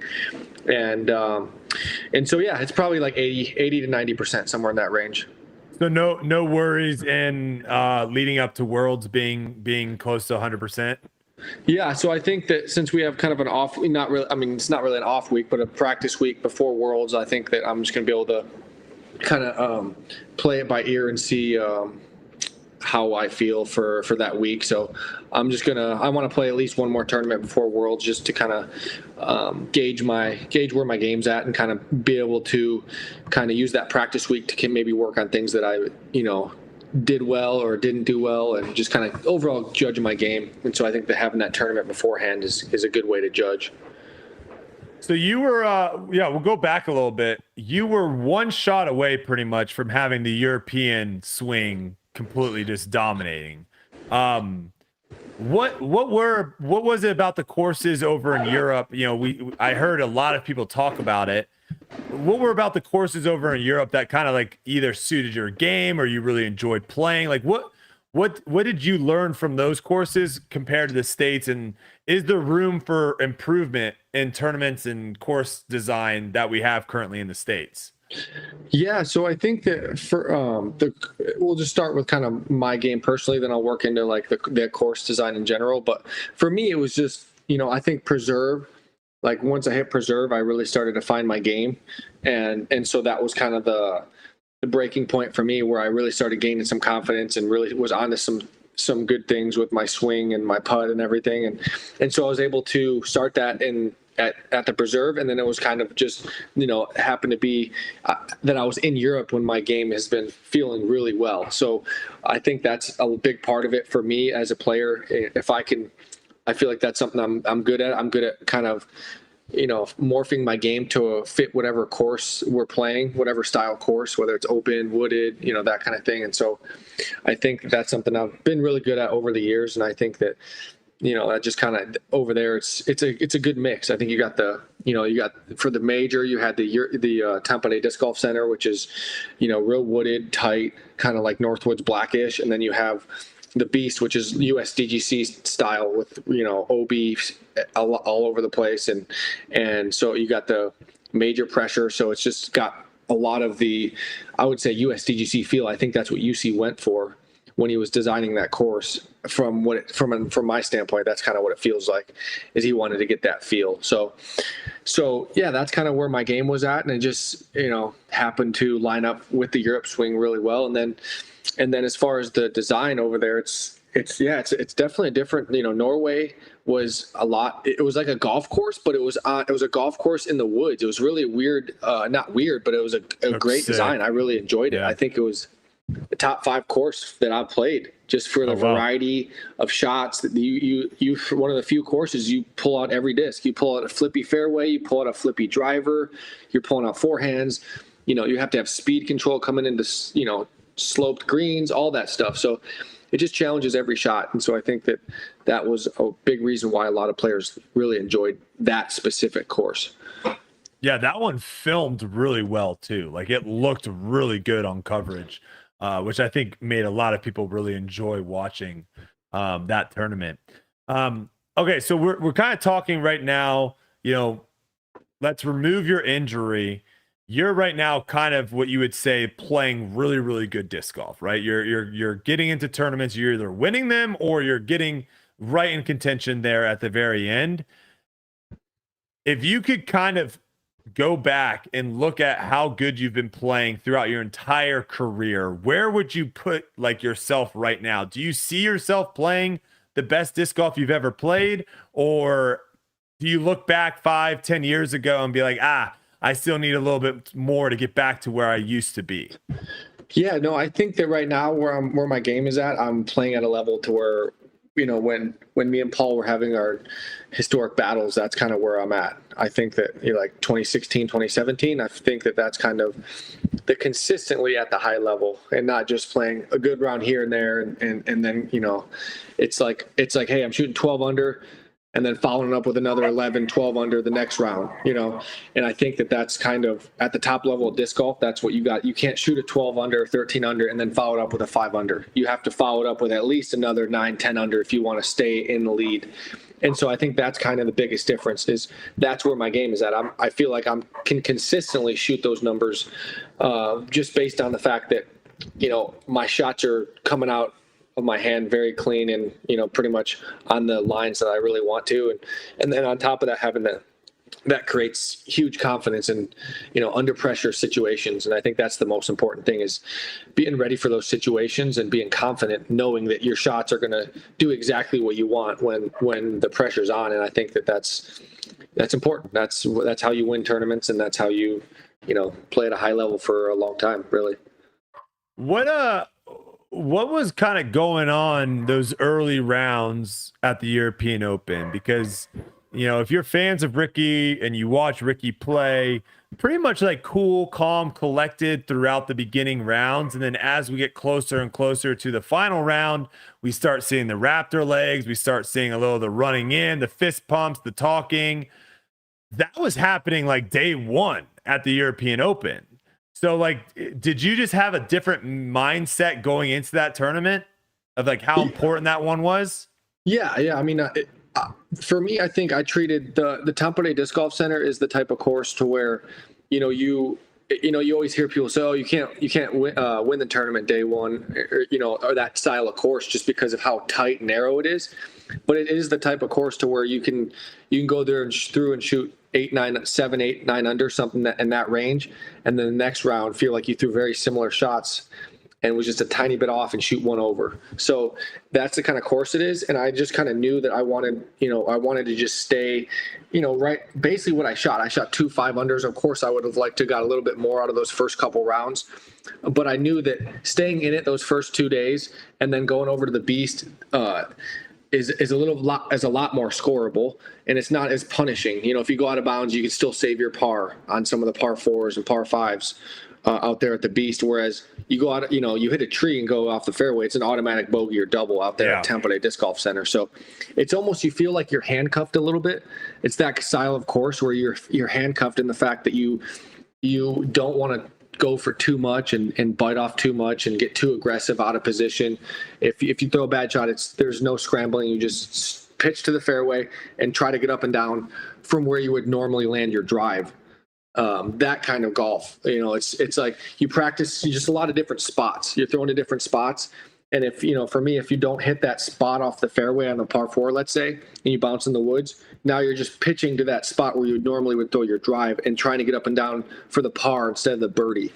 And so that's just, and there's a lot of, there's holes out there that par is a great score at Tampere Disc Golf Center. And so I think that's a great challenge for the pros. And I think that it's great for a major, and it's going to be great for Worlds. I'm really excited to see to play that course and really get challenged by it, because you definitely have to respect the course every time you go out there, and every hole you have to respect it and know that it can bite you. So I think that's what I love about it.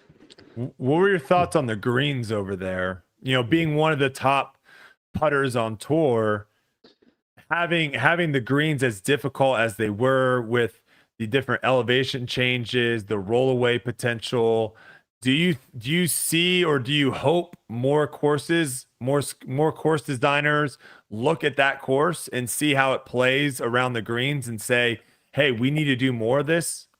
Yeah, so I think it's funny how that works, actually. Like when you have raised greens and stuff like that, it actually, what it does is it puts a premium on driving as opposed to putting, because it's like, if you're, for someone, for me, that's where I've always feel like I'm gain a lot of my strokes is putting. And so, but I think it allows you to, it's like let's say hole 18 at Tampere Disc Golf Center. You throw it inside. There's like a, let's say 30-foot circle. If you don't throw it inside that 30-foot circle, you pretty much can't run your putt. Because essentially, if you miss the putt, you're going to automatically roll away to, you might not even 3-putt, you might 4-putt if you keep going for that putt. So it actually puts more of premium on driving as opposed to putting, just based on the slopes of the greens and as much, like you said, rollaway potential. And if you don't throw a good drive, you're just laying up. You're not going to be able to slam in a 40, 50 footer on that green. You can, of course, but it's just a lot less likely that people are going to run putts like that if you have that danger. And so I think I actually like that. I think it really forces you to be more clean off the tee in order to get those birdies. And so, yeah, I think hole 18's one. They have like a short par 3 that the basket's perched way up on top of a hill, but it's short. Like I said, it's only 320, something like that. So it's very reachable, but you have to put it in basically the left side of the green. If you don't throw your disc to the left side of the green, there's a downslope, you're going to roll away. And love that and hole. So I think that it's great that it forces you to play, like ball golf. You're playing to the fat side of the green. And that's a good shot. You're not pin hunting on some of the holes that you're not. And of course you still can, but it's a lot less likely if you go 2 feet to the right of the basket. You're going to be 60 feet away by the time your disc stops rolling. And so, I just think it's a great touch to disc golf design, and I think that UC's always been kind of taking that next step and staying ahead of the game when it comes to designing courses, and I think he did a great job there. I think that's like more of where you want the major championships to be, is more premium on driving rather than putting, or do you like kind of going to a course like, let's say, the Beast, which is kind of, back in the day, that used to be like the hardest course we played. It was the same thing that you're saying. You miss your shot left, you're going out of bounds, and now it's kind of becoming like you got to shoot 10 to 12 under per round out there. And now Tampa, you like you said, more of a premium on driving.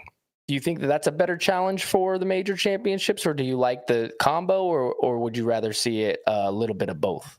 Yeah, I like, to be honest, if I had the choice, I would say Tampere Disc Golf Center. From strictly a player standpoint, I think that would be the best course. But I think, mixing in the spectator friendly, and it's not that the Beast is a bad course, but if you're comparing the two and I have to pick, I would definitely say Tampere.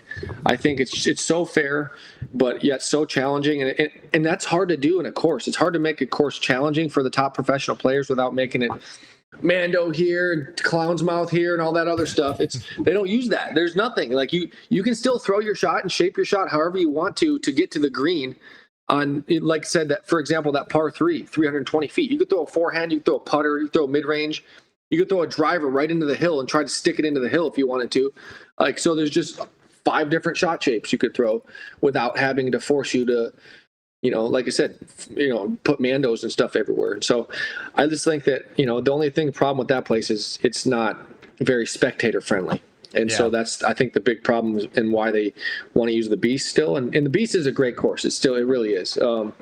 But yeah, I just think it combines and I guess to answer your question, yeah, I think that the driving over there is definitely the most important part of your game if you want to pick one, which is not very often you can say that, because most courses you just throw it wherever you want and make some putts and you're going to shoot good scores, and so your driving really isn't a premium out there. It's just not. I mean, of course you still have to throw good shots relatively, but decent. Yeah. If your putter's on fire though on courses like that, it doesn't matter. Score. Exactly. Right. You're just going to be getting a par. You're not going to be getting bogeys if you don't throw good drives. You're just getting a par. Yeah, I think the first course that can figure out how to have like a treehouse zip line is going to go to the next level, because then you can just have all the spectators up in the trees looking down, and that would be incredible. So we'll see if anyone there can figure that out. Next thing I want to talk about, this actually just recently happened. You have now become the number 1 all-time on the money list. What does that mean to you? I think it's pretty cool. Obviously the money's great, but I think it's just a cool stat to be, I think that's something that in our game that's really cool, that you can have stats and you can be, for me, have something to strive for and be proud of. That's something that's, I think, just a sign of consistency. And, it's not, of course, the money's, however, whatever the dollar number is great, but I think it's just more of like the fact of like the bar, like, hey, that's the bar, and that's kind of a cool number. Now the next generation, Gannon, can have something to shoot for whenever he's playing year in and year out, and once he gets to that point, it's going to be cool for him to shoot for that. And so I think that if nothing else, it's like I said, it's a cool stat that we can share with the disc golf world and create storylines.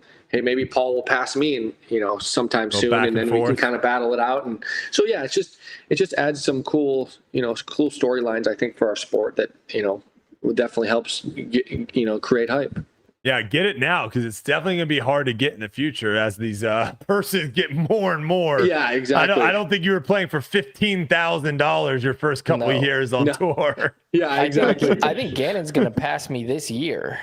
And I think I'm still in the top 10 for highest money earnings, and he's going to pass me this year. He's over 100K this year already. Yeah, that's crazy. That's wild. Yeah, nutty. That tournament 10 years ago would be like $2,000, Be massive too. Everyone be going driving from everywhere to play it. I don't know if we've done this yet, Ricky. This might be the first time, but Edwin our stats guy loves to make these kind of like Madden rankings, if you will. So we're going to throw it up here and see what you think of it. These are your Madden rankings. He's got your scoring at 98, your power at 96, accuracy at 97, scramble at 99, and putting at 98. Your rank on the Disc Golf Pro Tour is number 2. Okay. And your overall is 98. And that is Edwin can fact check me. I believe that's the highest that we've seen. Okay, I like it. I think to be honest, that's very accurate. I think 90, high 90s. Yeah, high 90s is great. Yeah, that's fine. Well, I'm saying the power is like, I'm not like the farthest thrower, but I definitely have power, but I'm not that's the only one that's not statistical backing. Everything else is statistical backing. Okay, that makes sense. And like I said, power, I think I think if you did stats and you did just looking at you did the eye test, I think I would be because I'm not really quite inside the top 10. I would say I'm probably right around I don't think 10th, there's 11th. Anybody who throws farther than you on the course. I think that is you were throwing like 700 feet on hole 18. I think it's a secret that people try to keep you down because you have the flashy AB, and Gannon's throwing it so far, it looks like effortlessly. You go down the fairway farther than anybody. Yeah, I think I can throw line drive shots, just real low golf shots. Yeah, you and Calvin. Yeah, very Calvin's similar. really good at it too. But we don't have for me, I just don't have the high over the top as much. I mean, I can do it when I need to. I just I don't. It's just not a shot I throw that much. But yeah, I think. It's the hardest shot to practice. Go to a field and then you have to go chase your disc for 700 feet. Yeah. Nobody wants to practice that. Right. Yeah. No, for sure. No, that's cool. I think that's I would say that's pretty accurate. I'm just trying to think of anything. The second highest was might DOS. Be a little lower. I think my accuracy might be like a 95, 96. So I think you'd subtract a couple points on accuracy because sometimes I can get a little shaky off the tee. But overall, I think that's good. Yeah, not too shabby at all. No. If you're cool with it now, I would love to. You were at Ledgestone, so I would love to pick your brain a little bit at some of the stuff that went down on Ledgestone and hear kind of what you think, and then also Uli, you chime in too because you watched and walked, but you didn't play. So Ledgestone this year was very, very interesting. A little shaky, I will say, with some of the stuff that went down. So the first thing I want to say, and again, hand up, I would say this if this didn't happen to me, but this one actually did happen to me. So it's a little near dear to my heart. Hole 1 is a made up rule. We've just decided to make up a rule. If you throw your tee shot on hole 1 into the baseball field, you get to go all the way down there and take it to where it was last in bounds. If you throw your shot in the middle of the lake, you go to the drop zone. That makes a whole lot of sense to me. I'm completely fine with that. That makes sense. Your disc never crossed in bounds. It was in the water the whole time. You got to go to the drop zone. My disc hit the ground on the other side and then cut rolled back into the water. I was already down by the basketball courts, and I hear my group behind me be like, hey, I think you have to go to the drop zone. I'm like, what? I was like, no, I'm not going to drop zone. Shit.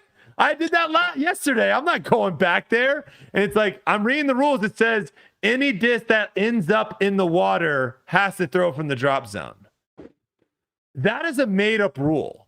To force someone that crossed in bounds or hit in bounds to have to go to the drop zone, you have to make that like an island to where any shot that does not land in bounds or cross in bounds has to go.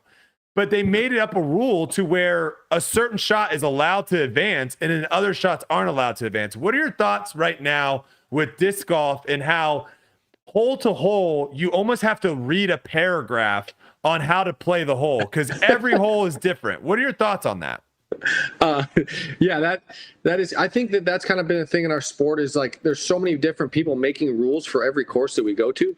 And it's nothing against the people that are making the rules. It's just like, there's always going to be some, something they maybe didn't think about. Let's say there's Steve Dodge at Maple Hill is making rules and you got Nate Heinold, and these people might not even be making the rules. I'm just throwing out the names just in general with whoever is at the course that could potentially make the rules. So for me, just thinking out loud, it's like, so you have, each TD or each person does, making the rules for that course, and everyone could be in, like you said, different wording that could be taken certain ways. Like you said, like at Maple Hill, I know some, we've had calls in the past where, certain lakes were out of bounds and certain ones you'd go to a drop zone. And it's like, it's just so weird, but it's like every course, I feel like every tournament runs into that problem. And so I just think we need somebody that is standardized on the Pro Tour that isn't a TD, and they just go through and look at all the different situations and come up with a set of rules that, like you said, are standardized.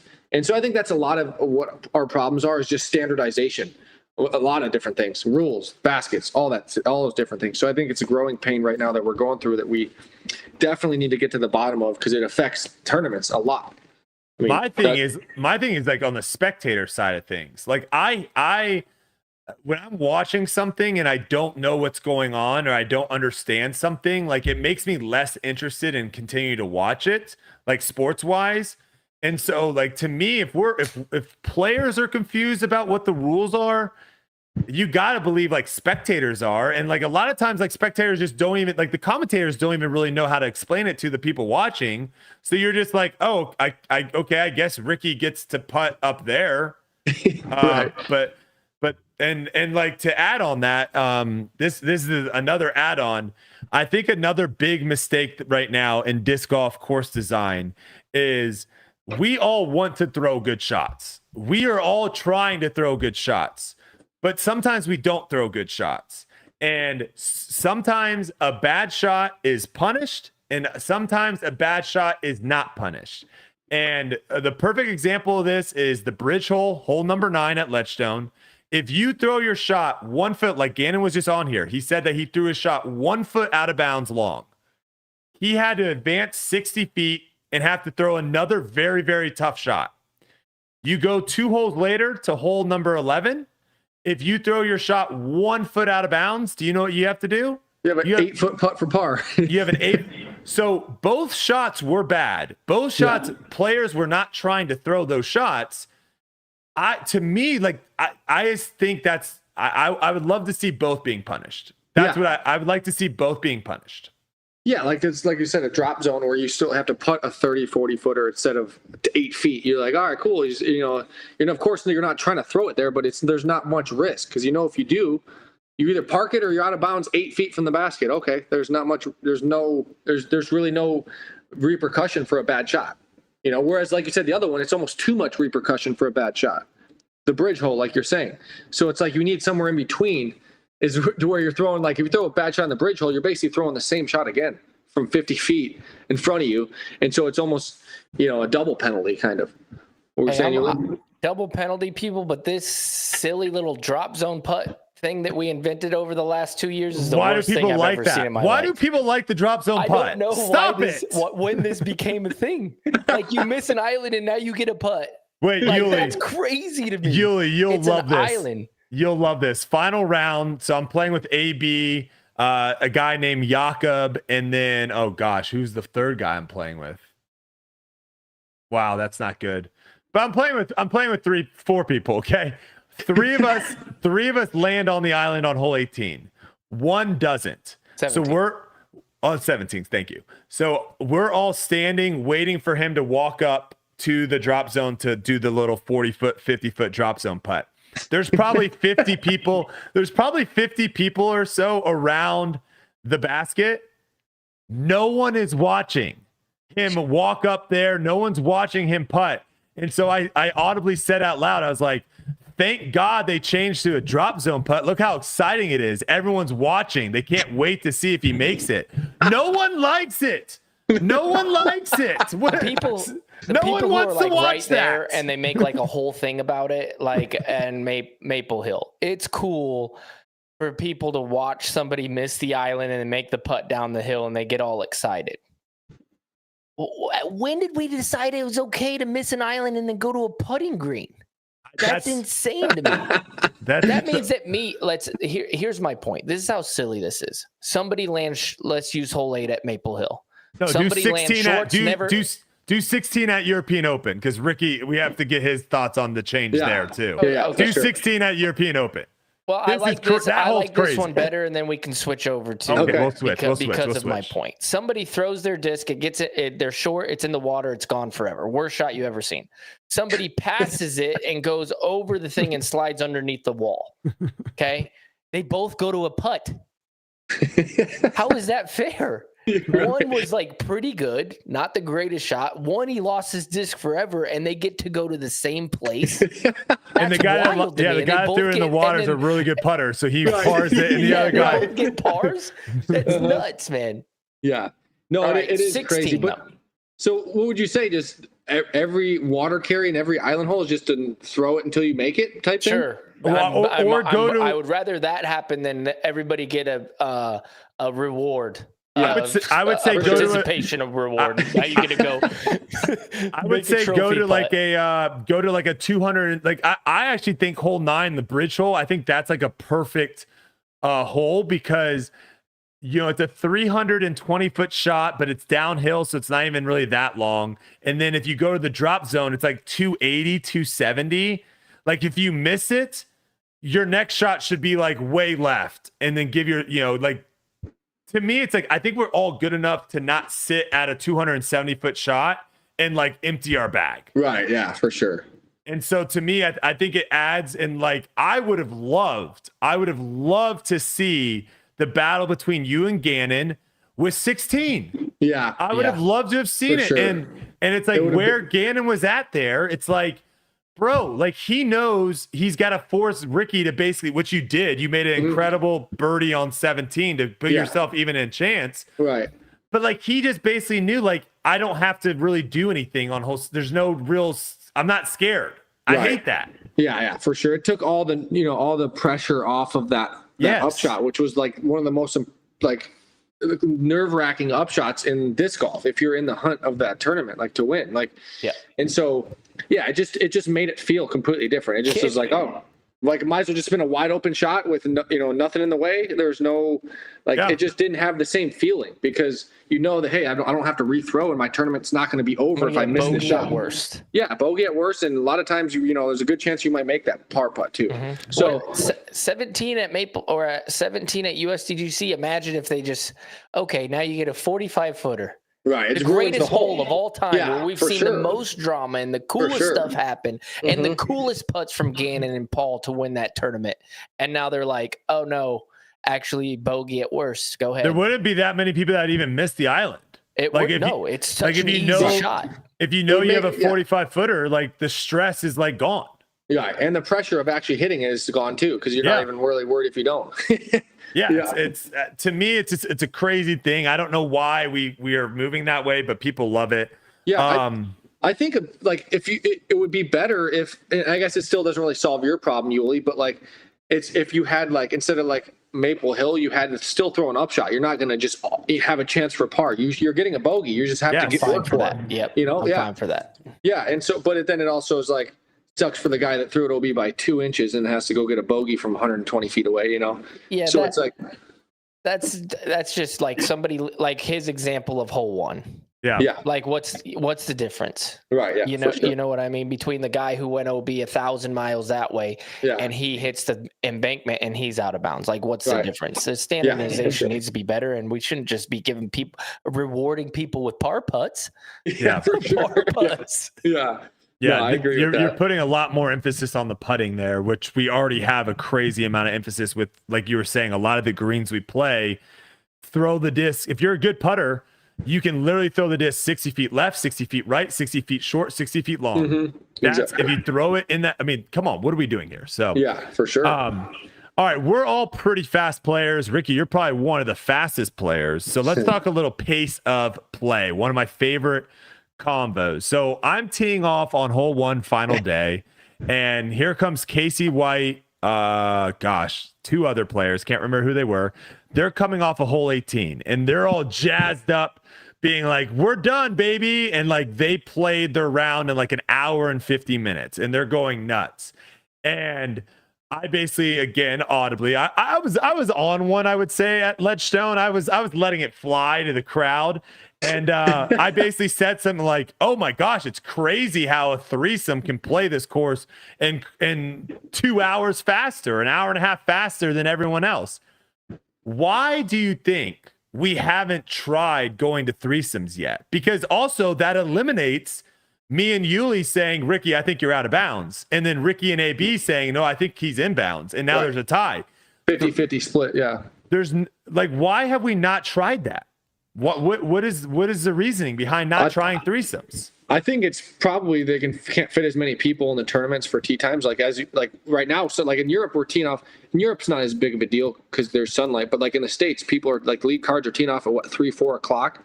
So it's like if you have threesomes, you're having those couple extra groups, maybe 5 or 10 extra groups, and it adds an extra hour or two. So sunlight becomes an issue. So I'm just guessing that might be a part of the problem is the amount of people being able to fit in the tournament and under the tee times that we play with now instead of shotgun starts. So why are they scared of having people go off of 1 and 10 at the same time? Yeah, right. That would solve that problem. I'd be all for that for sure. Yeah. Why do you think they don't want to do that? I don't know. That is weird. I think it may be more staffing. I don't know. I really don't know for sure. Like but you being on lead cards a lot, right? Would you be opposed to let's say at a 4-round tournament, Thursday you're teeing off at like 9:30, but you're on a feature card. Yeah. And then Friday comes around, you play with the same people and you play in the feature card spot because you had a morning tee time, and then on Friday you have an afternoon tee time. So you basically have feature cards playing in the morning and the afternoon. They film the ones in the afternoon, and then the next day they just flip-flop. Like, would you be opposed to doing that? No, I think that would be fine. I think that would be totally fine. I really like it. I think we did that in Europe actually because we had a bunch of weather delays, and so was it round 2 and round 3 we actually played with the same groups. So round 2 started. We had a big weather delay, and we had to come and they couldn't do the shuffle, so we had to come back at 7 a.m. the next day, finish our round 2, and then play round 3. So that's basically what we did. But that was really weird because that was like towards the end of the tournament where like, you know, the pressure of a major championship was starting to creep in, and like that you got a whole round basically of like not having to deal with pressure.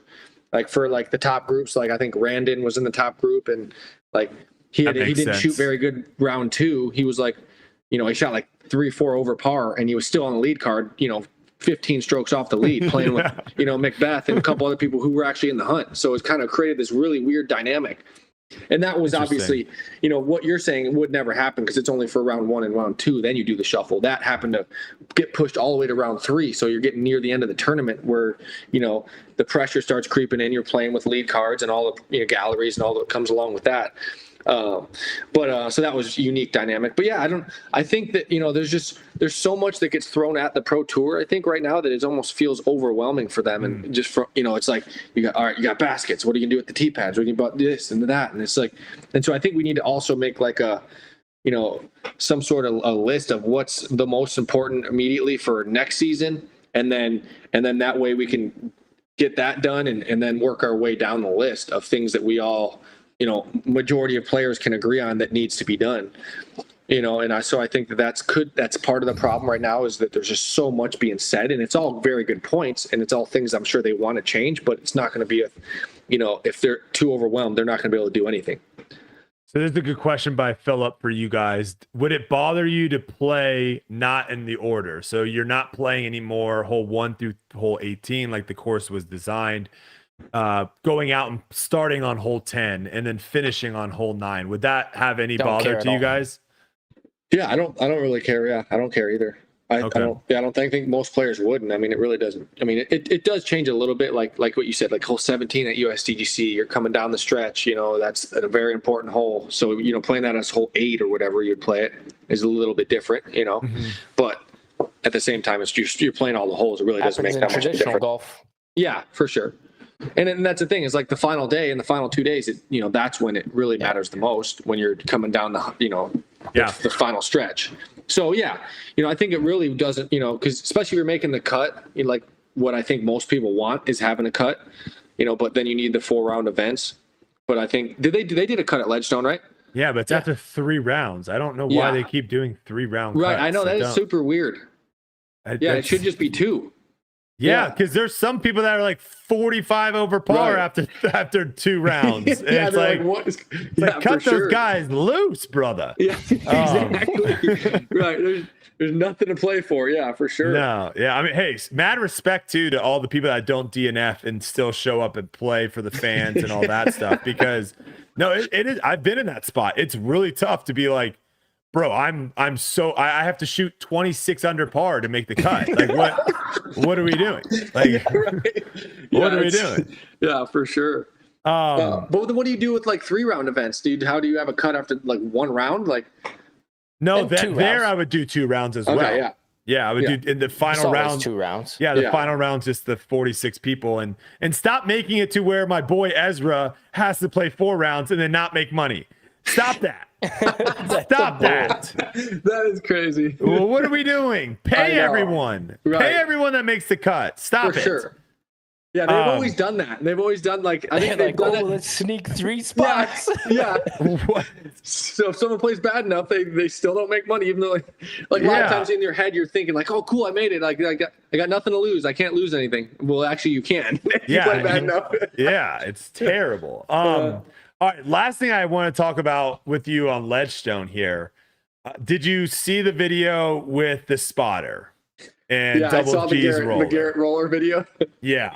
So when I heard it, my initial thought was he probably was like a deer caught in headlights. Yeah. And he was like, oh, crap. And then where he's standing is actually where you want the spotter to stand because they have the best view on where the disc goes out of bounds. Yeah. It is a little dicey because like 3-4 feet behind him is also the OB line for hole 13. Right. And you might not know if people are throwing in, whatever. But initially I was thinking like he was just like, oh, crap, and like got stuck. The more I watch it, though, I think he was trying to have it go between his legs. That's kind of what I've been thinking too. Like, I think he was trying to line up for the old 1-2 right between the legs. And then like hit a root or something, right? And that's what popped up. Yeah. And then that was crazy how it just worked out like that. But I think you're right. I think he was trying to get cute and get it to go through his legs and look cool and give him the green flag like he was supposed to get. Pull out the Jedi, the Jedi lightsaber and start like going crazy. The coolest green flag ever. It looked to me like he lost it for a second because there's that tree there, and then it looked like it might hit the tree. And so I think he didn't know what was going on, and then all of a sudden it's right there in front of him. And I thought he was trying to do the whole jump over it and it just caught him right in the chest. Yeah, because some people were like, he needs to get way out of the way, and it's like, where's he gonna go? They don't know that if he goes a couple feet behind him, he's in the fairway of another hole, and he doesn't know what's going over there. But yeah, no, I thought that was kind of cool. But Uli, didn't we go over a rule that Double G could have rethrown for free, right? No penalty. Didn't we go over that rule on here?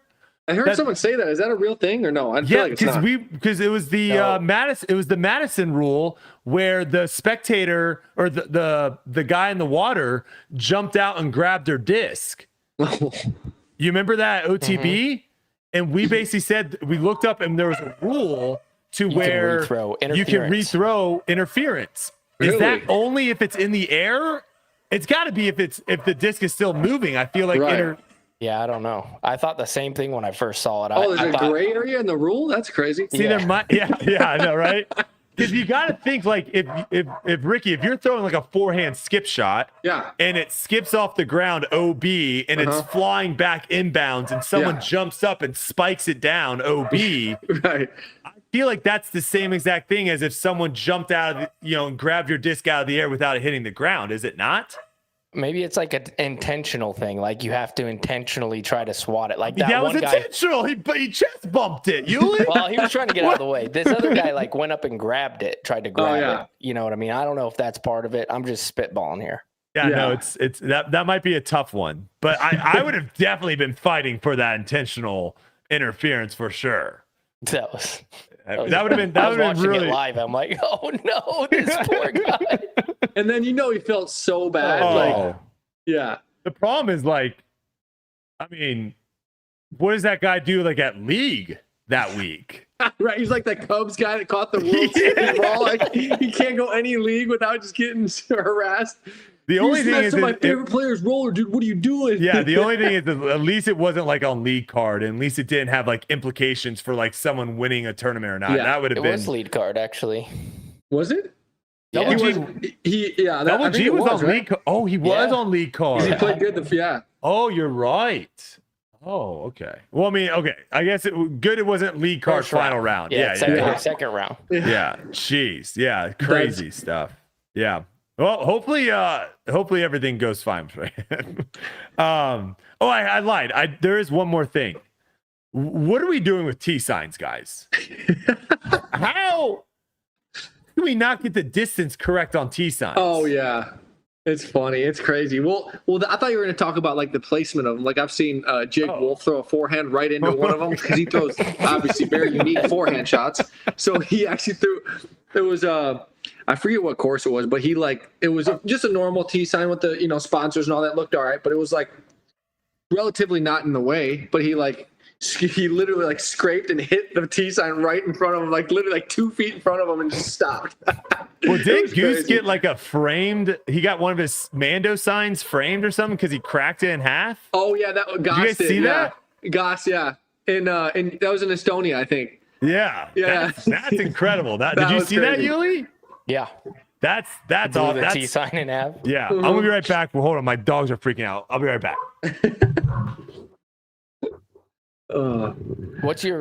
What rule right now on the tour do you think about and you're like, I don't even know why that's a thing?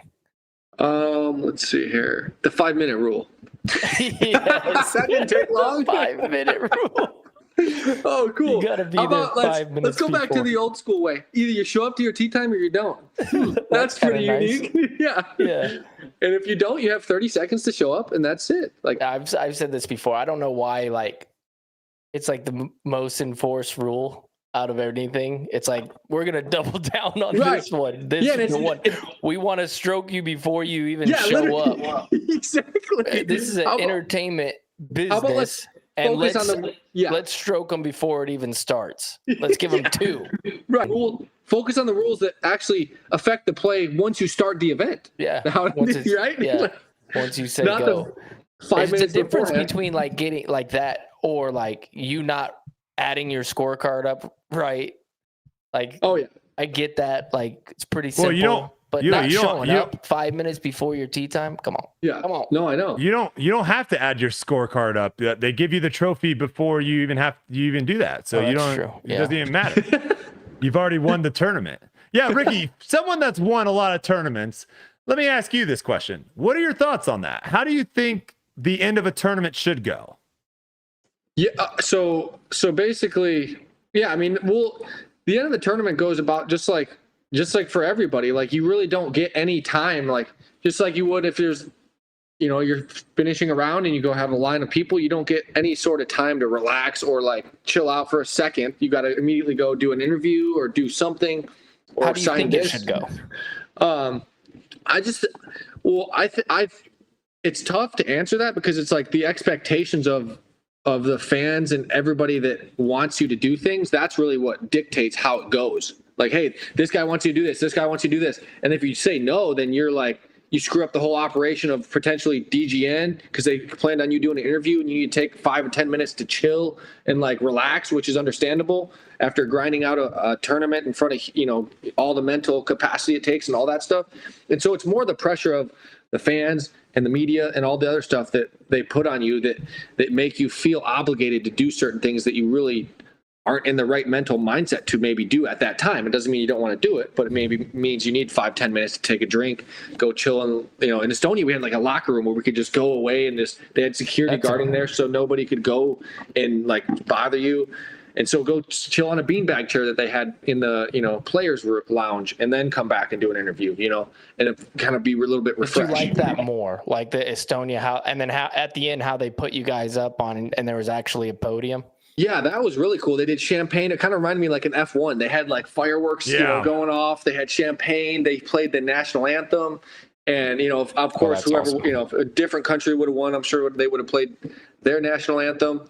But yeah, it was really cool. I think they did a really professional job. That was probably the most well put together event from start to finish that I've ever played, and it's not even really close. I mean, and like you guys all saw the whole one. You basically got, they had smoke. You could do your little celebration and all, whatever.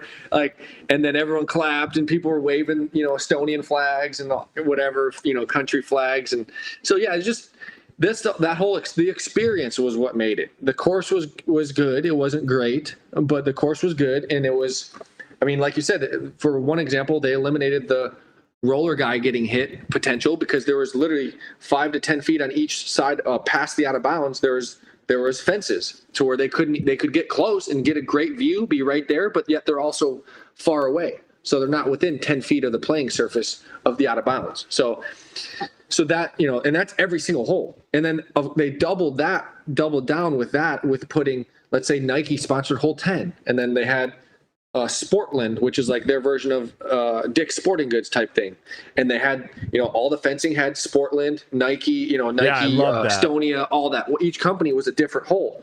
And then they doubled it with, like I said, using it as a fence and a sponsor for video coverage and all that. So it's just everything like that was so well put together. And they utilized the space really well as far as the course design, the sponsors airtime, like I said, with all the stuff I was saying, and the player experience, the spectator experience. They had VIP areas, and it was, I would honestly say if I wasn't a disc golfer, and I would have had a blast going there. Yeah. If I had not, you know, even if I didn't know anything about disc golf, and it would have been fun experience. Yeah, and that's it looks sick. It looks sick for sure. And like I said, I think I said this like last week, or I don't know when I said it on a podcast though. If you would have removed all the infrastructure there, it would have looked very similar to Memorial. That's very true. There wouldn't have been that much difference between those two. And so true. Everyone looking at Memorial, you're like, wow, you're playing in a park. People are like walking their dogs around for sure. And stuff. And then there, all of a sudden, it looks super legit. So right. So and that's a very realistic thing that we can do. Like that's very possible. It takes a lot of effort and I'm sure lots of planning, all that stuff. But it's very doable. Like as obviously they did it in a country of one, and that's another thing is I don't think there was only like 1.5 million people there, but I think it's actually somewhat easier, you know, in a country that's small because they just don't have as much stuff going on. They can all get behind it. Yeah, exactly, and that's kind of just how it is. Like Kristen's playing good disc, obviously high level, one of the best player in the world, and so everyone wants to play disc golf now. But like 5-10 years ago, there was a tennis player that was playing really well in Wimbledon and all the big events in tennis. And so there was a big tennis boom in Estonia. So I think that's a big thing they got going for them is that they can have this influence real quickly, like what Kristen's doing. And so then you have all these disc golf fans and people who want to help and all that stuff that comes along with that. And so they took full advantage of that. And they're going to next year with the major that they're going to have. And I'm sure it'll be, from what I've heard, better and bigger based on the course design and all the things that and that's the thing is they made notes of stuff that they need to do better. And, you know, obviously the players, you wouldn't be able to see it from an outsider standpoint, but they made notes and they're going to get better next year. So yeah, it's highly recommend going there and playing just strictly for, you know, the event and the experience, everything that comes along with it.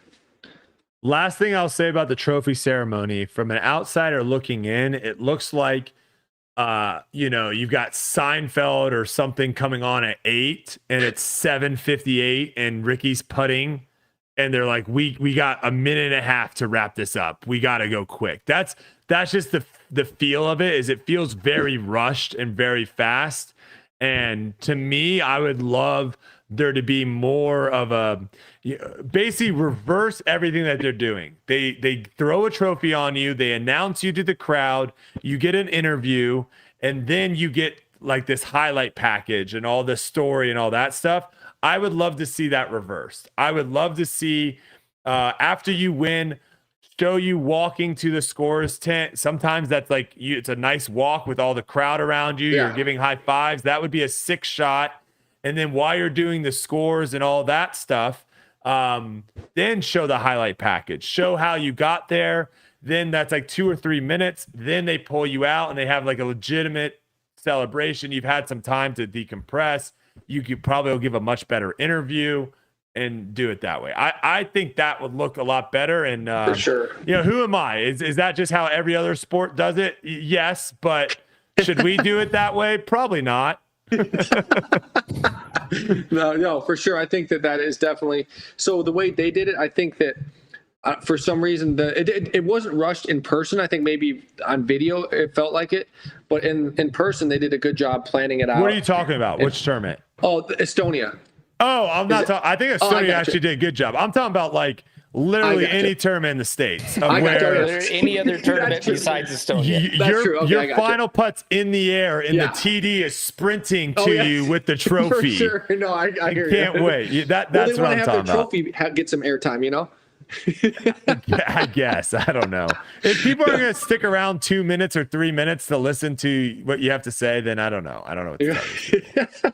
But that's to me, it just feels a little rushed. And my whole thing is like, I'm kind of devilishly like wishing someone messes up their scorecard. So then you have this like Steve Harvey moment where we all like congratulate the winner. And it turns out they actually didn't win because they signed the wrong scorecard. And then like someone else won or something, That's actually happened before. I kind of want that to happen. Didn't Shoestrick do at the speaking of the Memorial? I think Shoestrick did that, and then he actually had to go to a playoff with Paul, and he still won though, didn't he? Yeah, he still won, but but he had to actually go into a playoff because he signed his scorecard wrong, and then he had to go to Luckily, it was Paul and Shoestrick a while back at the Memorial, but he ended up winning in the first playoff hole. But that would have been crazy to win, but then actually lose at the same time. Well, speaking of last thing I want to touch on here, speaking of like a battle, what was it like kind of going toe to toe with Paul Macbeth like that? I think a lot of people really enjoyed watching you two guys go back and forth. Like obviously you've had a lot of success over the last couple of years. Paul's kind of had some success here and there over the last couple of years, but we haven't really seen you guys separate yourself from the field. So like, what was that kind of going back and forth? Yeah, I mean, it was an amazing, energy. I mean, I think that, all the players on the lead card knew that, hey, you have to bring it today. We got Paul, we got me, Gannon, and then there was I forget the last, I'm blanking on the last player. But, it was Klein and Proctor, I think. No. It was Kyle, Klein, and I think was Kyle on that? Yeah, Kyle was he on the lead card? Yeah, because he hurt his shoulder or something during the round. Oh yeah. Well, was that European Open or that was Estonia? You're right. Yeah. But yeah, so we just kind of knew that you had to, you're going to have to play well. That course set up to get a lot of birdies, and so yeah, it was awesome that it was setting up to be a Paul Ricky battle. I think that the crowd wanted it. You could just kind of feel the energy building up for what the battle was about to turn into, and he played really well. He played, he put the pressure on. Luckily, I was able to build a lead the first day. And that was, like I said, when I kind of hurt my shoulder. So I was just kind of limping into the finish, and he was fully ready to go and putting the pressure on me and, throwing good shot after good shot. And so that's just the kind of competitor he is. He's not going to, if he's anywhere near the lead, you're going to have to play well to win. Otherwise he's going to catch you. So it's not like you're just going to, have a couple stroke lead. And if he's within 4 or 5, that's manageable for him, and he knows that, and he knows how to put pressure on. I think that's something that's super important. Some players maybe 4 or 5 back and they're just playing disc golf. He's 4 or 5 back and he's playing to put pressure on you in throwing the shot after shot. and making you make shots and make those clutch pressure putts to not lose a stroke, or, and so that starts building on people, and people start not being able to handle the situation. Hey, he hit a longer putt than me.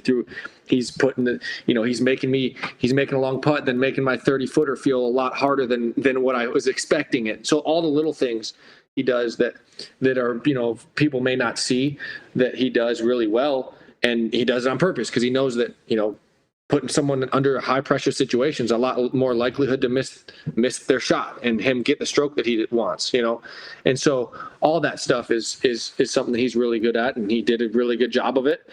And it's something you just learn over the years. You gotta get to a high level and play in those situations week in and week out, and year in and year out to start feeling comfortable under those high pressure situations. And yeah, that was a really fun moment.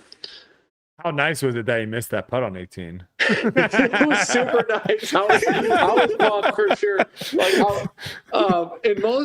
Because my shoulder was shot. Like, it was really not good, and I was really not wanting. And I had missed a couple putts, not being able to lift my arm, and I pitched that thing up so fast under the basket. But yeah, I mean, if I had, it would have been a tough putt for me for the situation that I was in at that time. Sure. So yeah, I mean, even hole 18 is not that easy. It's a tough hole. There's out of bounds, and there was wind, and obviously the pressure that was there. And so yeah, it was. Did you think he was going to make it? And did it look good out of his hand? Yeah. I thought he was walking down. I was expecting to have to make my putt, and we were about the same distance. So he, once again, that moment that I was talking about, he was going first, so he's going to be able to put the pressure on. He wanted that, and so he was 2 feet. I was 28 feet, and so yeah, if he made it, all the pressure was on me to have to make mine. When it came out of his hand, were you like, oh, that's dead center? Yeah, it started high, a nice high putt does, and it normally drops in, but I think the headwind just kind of held it up in the air longer than he thought and hit the top. And so, yeah, I'm sure it wasn't really necessarily a bad release. I think the wind just held it up a little more than he thought.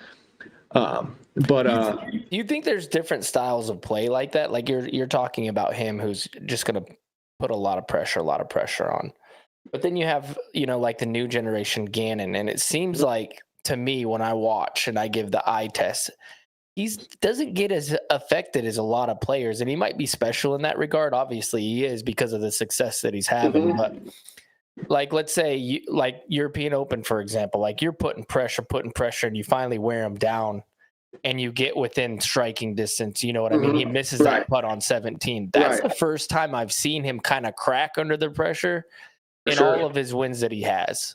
Can you speak to do you think that that's just maybe his style, or is it a new generational thing to where they're like, oh, I don't care about these old heads anymore. I'm better than them. Right. Yeah. No, I think that it's partly his style, but I think partly it's he's just getting real comfortable, because he's on lead card every week. So it's you can't get any more pressure than that. So he's just you build not really an immunity to it, but you kind of do. It's just like somebody, let's just pick a random player that's a rookie on the pro tour. They don't play very well, and all of a sudden at the World Championships, the final day, they're on lead card. Of course, they're going to be extremely nervous, and the top players behind them are going to be super pumped. That's Joe Schmo's in first, and they have three back going into the final round of the world. It's this guy's got no chance to win, even though he's winning. And so I think that he just kind of has built this some so-called immunity to the pressure. Nobody's immune to it, but you have this tolerance to where it doesn't affect you as much as the next guy, the Joe Schmo at Worlds. And so I think that makes a big difference, executing your shots and not letting it affect you in a negative way.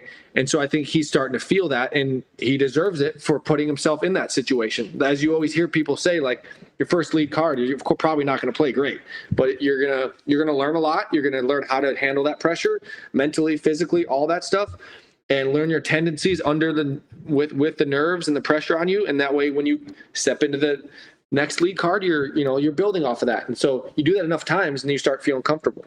And so I think that's exactly where he's at. Is you still get nervous, and I get nervous. I've been on a ton of lead cards. Paul, same thing. There's still nerves there. Oh yeah. But yeah, some people are more.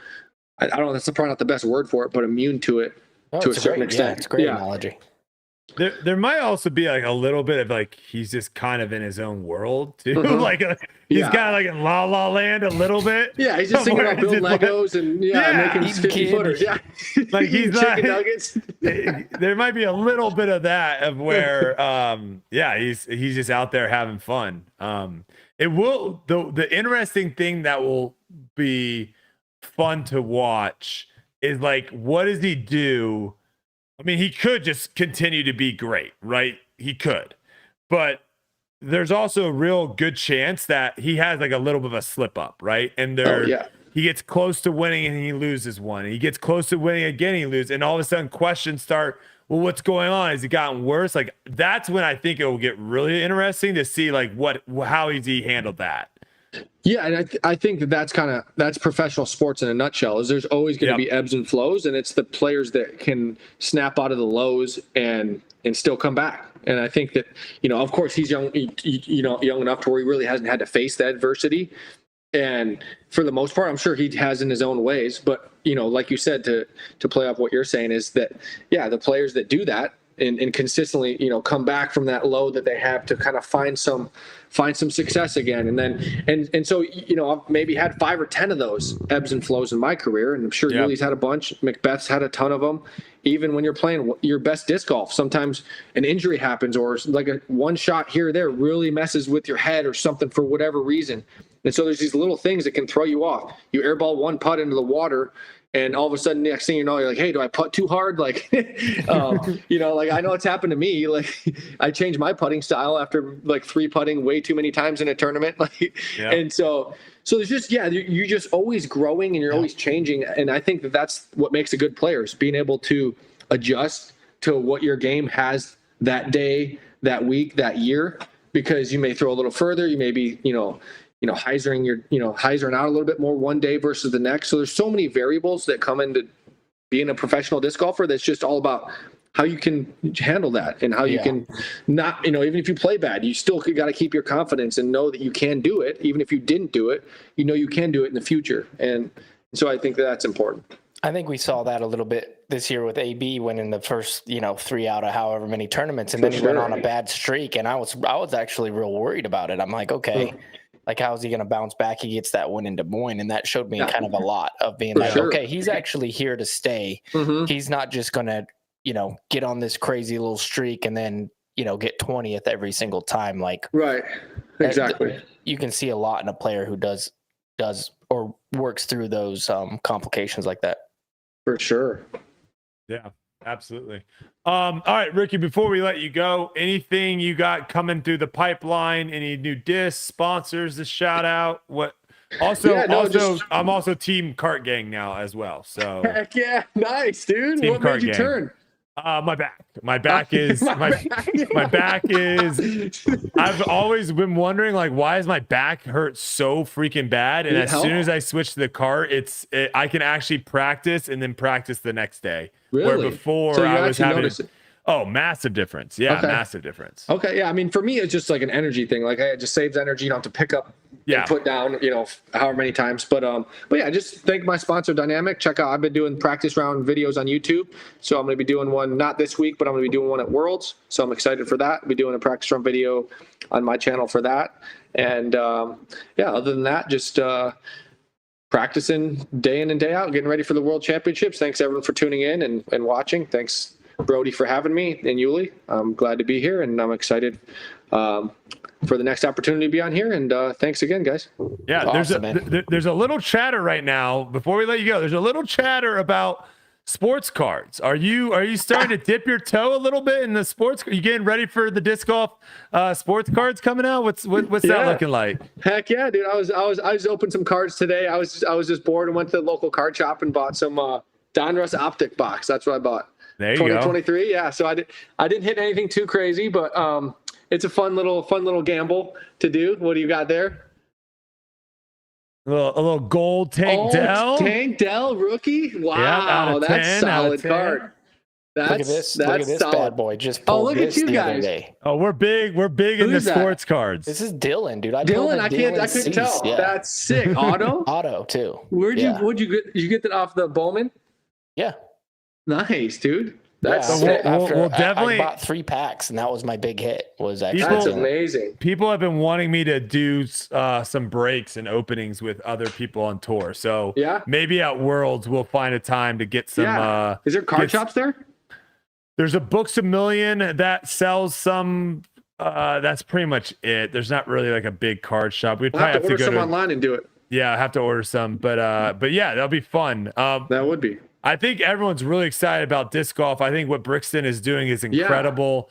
I think you so. know, whether you like gambling or not, I think like even like sports gambling, I think gets a lot of people interested in sports. But I also think sports cards also gets a lot of people interested because there's been people that I've pulled where I'm like, I have no idea who this is, but Yeah. it's a sick card. And now I'm like watching that person play, rooting for them, Yeah. being like, come on, Right. you know? And so I think all these things definitely help kind of get more people interested in the pro side of disc golf. So a big shout out to Brixton for what they're doing, and For shout out sure. to you guys as well for doing the signings and all that, because it is a lot of work to have to sign all the cards and whatnot. For sure. So, yeah. Do you think people get like a lot of the influencers on YouTube get like Panini to send them like loaded boxes and stuff to promote their cards? Yeah, I know so that's a I'm- big thing. So I'm pretty deep into the sports card world now. I don't think loaded boxes like that do exist. I think Okay, I was curious. I think what happens is a lot of those breakers, like the big ones, Yeah. they have such a huge allocation that the chances of them getting a really good case in that allocation is Right. is massive. So And of course, they're going to post and promote the one that has the biggest hits. They're not going to Yeah. post a dud break. yeah. You know. And just to kind of show, like, if you go on our Instagram and look at our first post to our post now, you will see the difference in when we first started opening cards. We were opening like blasters, Right. and Just then Walmart boxes. Yeah, Okay. and then we moved Yeah. up to hobby boxes, and now we're opening cases of hobby boxes. And when you're opening cases of hobby boxes, you pull some really sick cards. So Oh yeah, for sure. So What's the most expensive card you pulled? I mean, I've pulled a 5-digit card. Oh, 5-digit club, huh? Yeah, not for That's pretty me. sick. Not for me. Yeah. The most Okay. expensive card we have is like a $2,500 card. Okay.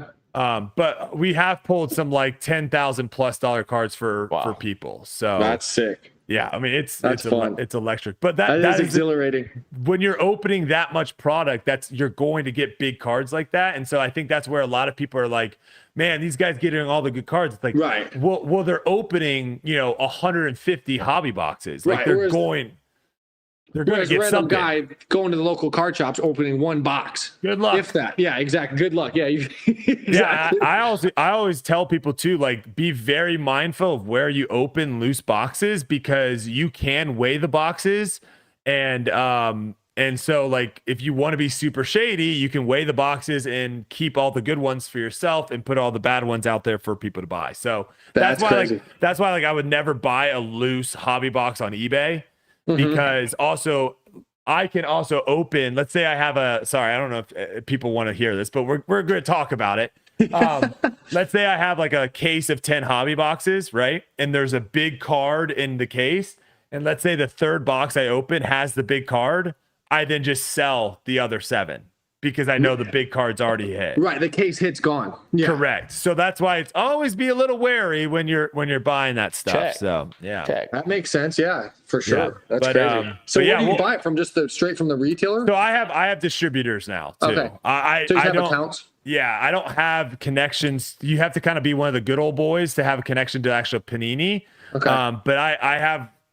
I'm one step closer to Panini. One So- step closer to the good old boys. Oh, that's Correct. cool. That's good. Correct. So we're slowly, good. we're slowly making it. So yeah, if you guys have anything that you want to rip, let me know and I'll try to get it for us, and we can maybe do some videos while we're. That'd be fun. That'd Okay, be fun. cool. Yeah. We'll rip some boxes. So. Awesome. Yeah, Heck but yeah. I'm splitting it with you because I'm not. If I pull something good, I'm taking that bad boy home with me.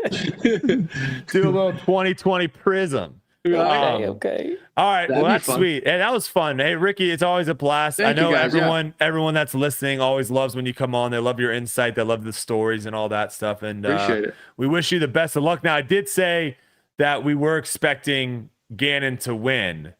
but now I might be saying I'm expecting you to win now. So I'm expecting one of you two to win. I think so. That's a good we guess. missed you at Ledgestone, man. We needed I you know. there. You I know. two are playing the best on the planet right now, and it was tough not to see you there. So I'm glad you're feeling better, and look forward to watching you over there at. Thank y'all. Thank y'all. Yeah, good luck, brother. Have a good one. Thanks, guys. We'll see you later. All right, later. All right. Yuli, I have one more thing about Ledgestone. I didn't want to have to put Ricky through it. Silas, throw the photo up. Hit us.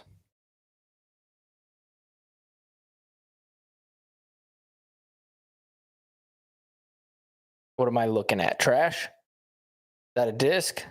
There's a line. So the little light blue thing is one of the players on my card's disc. Oh, and the line ends. It's the classic line ender. Where does the line go? And they just decide to stop the line. Where is it? It goes on in a straight line for infinity. Now, this was on hole 8, Yuli. They didn't have this marked OB during practice. And when we got there, well, I didn't practice, but the people that did practice, when they got there, the TD told them before they teed off on Thursday, hey, just want to let you guys know that there's a painted line OB on hole 8. So what do you think Gossage did when he heard this? Lost it. Yeah, he definitely walked from the fairway all the way up to the green to see the OB line before he threw a second shot, which, to be fair, like, I mean, I can't fault the guy. No. When you just tell me that there's OB right of the basket and I can't see it from my shot and it wasn't there during practice, like, I mean, come on, what are we doing here? Why are we putting OB lines the night before a tournament? That's crazy to me. And then why are we not finishing it? That's the other crazy thing. Yeah. And here's the thing too, Yuli. This is the other kind of wild thing, is the line stopped and then it started again like 50 feet away. So in my head, I was like, the most logical thing for me to do here is connect the lines. So just make a line between where it started and where it stopped and where it's starting again. And then that's the line. And then, we get to the TD and he's like, we're just going to play that perpendicular to the water. So it just connects to the water and the other one connects to the water and that's in So bounds. apparently someone didn't want to spray paint the extra 8 inches to the water. But yeah, that's what we're dealing with out here, folks. It's still a work in progress. It's still a work. We appreciate you guys all loving disc golf. It's still a work in progress. Let's do a little EDWIN stats update of the Manufacturers Cup. Discmania with the Gannon win overtakes Discraft. Kind of going back and forth between Discraft and Discmania, back and forth, 1-2, 1-2, 1-2. Innova, Dynamic Disc. Then you got Prodigy, Casaplast, DGA, Latitude, Westside, and Thought Space. I thought this was a really interesting graph that EDWIN made.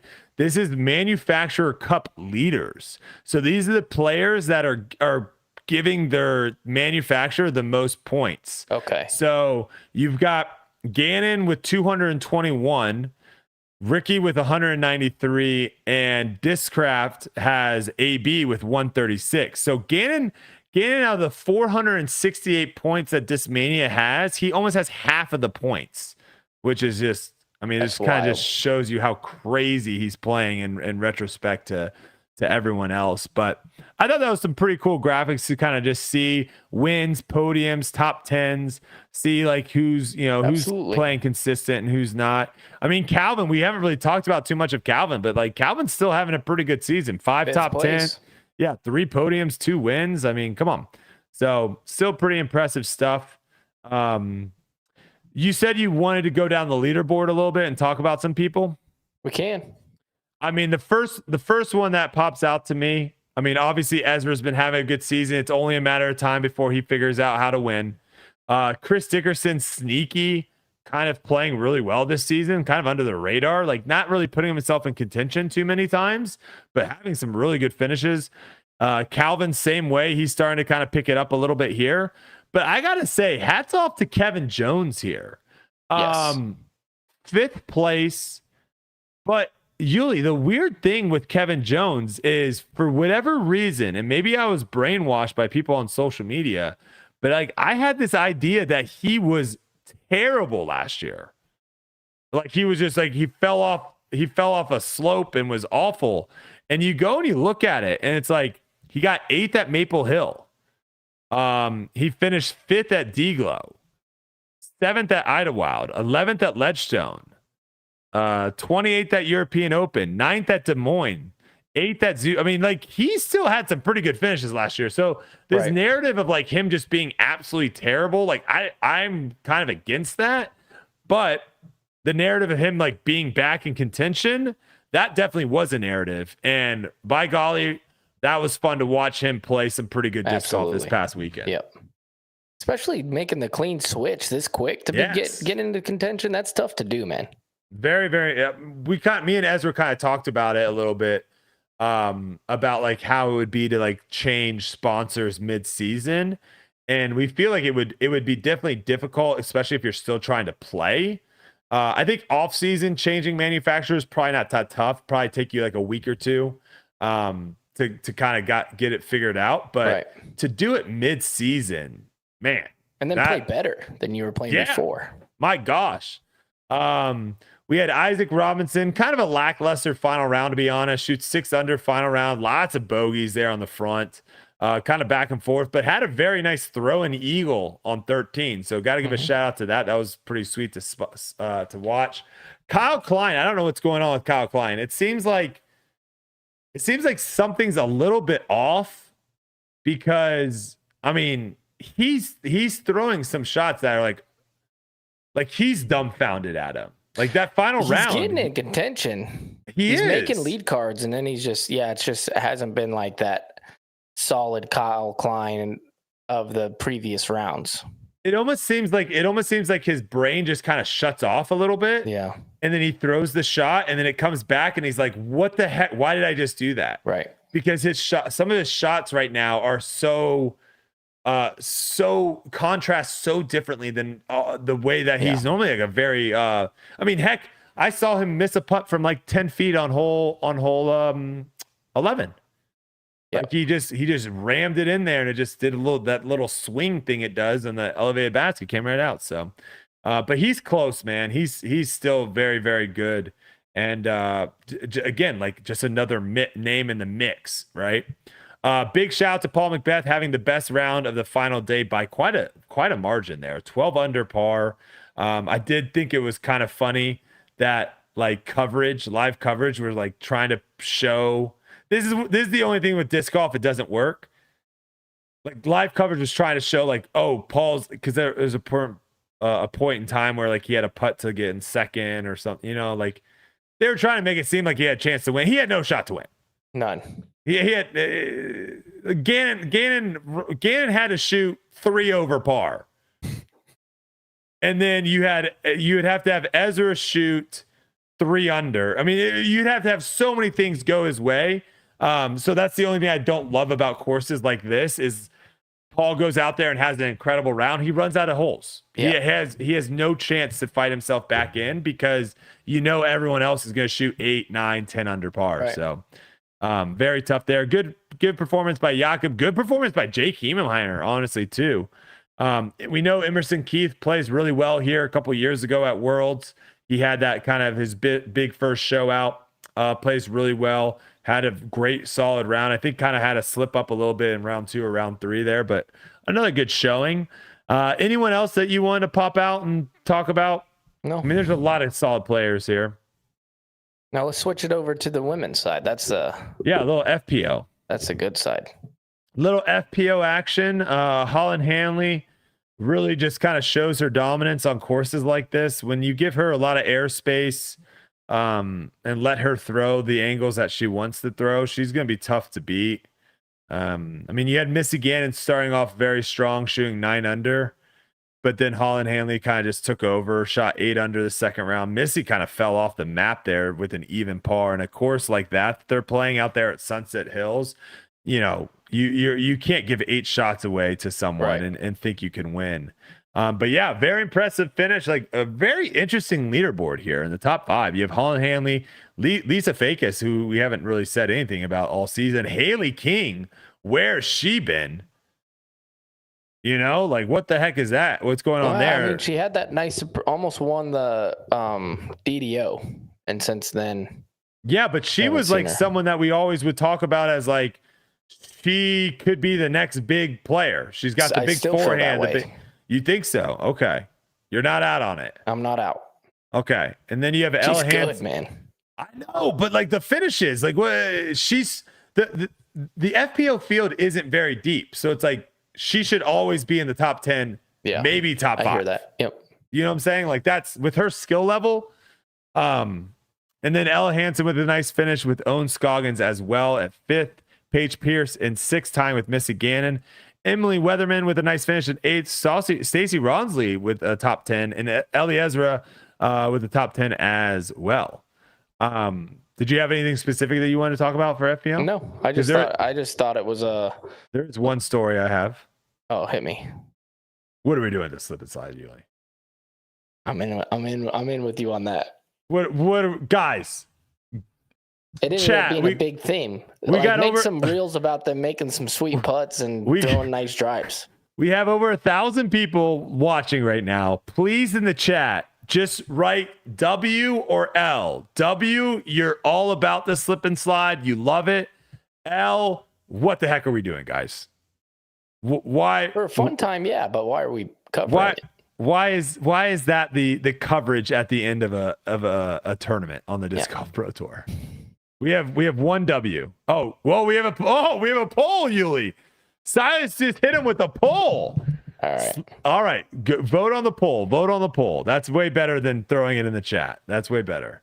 Currently 76% no on the slip and side. So we'll see. Silas, give us a little poll update in a few minutes here. All right. Anything else crazy from Ledgestone that you got? No. On to Idlewild, then a week and a half away from Worlds. Very interested to see what happens at Worlds. We're going to have a lot of coverage. Definitely tune in to Foundation Disc Golf. I think we're doing a Foundation versus the Nation as well, which are always fun. That's where you guys will all gang up to try to take down us over at Foundation. That'll be a lot of fun. Silas will be there, Connor, Trevor, Hunter. The whole crew will be out there. We'll have a lot of events built around Worlds. Very excited to have it kind of in our backyard up there at Foundation HQ. I think you guys are going to love the courses. I think you do. I think you are. I get to watch it. My wife, I think, and I are going to be inducing during the World Championship, so I won't be out there. Crazy, dude. Yeah, that is I'm gonna be having crazy. A baby that Papa week. Uli, man. Holy smokes. Yeah. You ready for that? Oh yeah.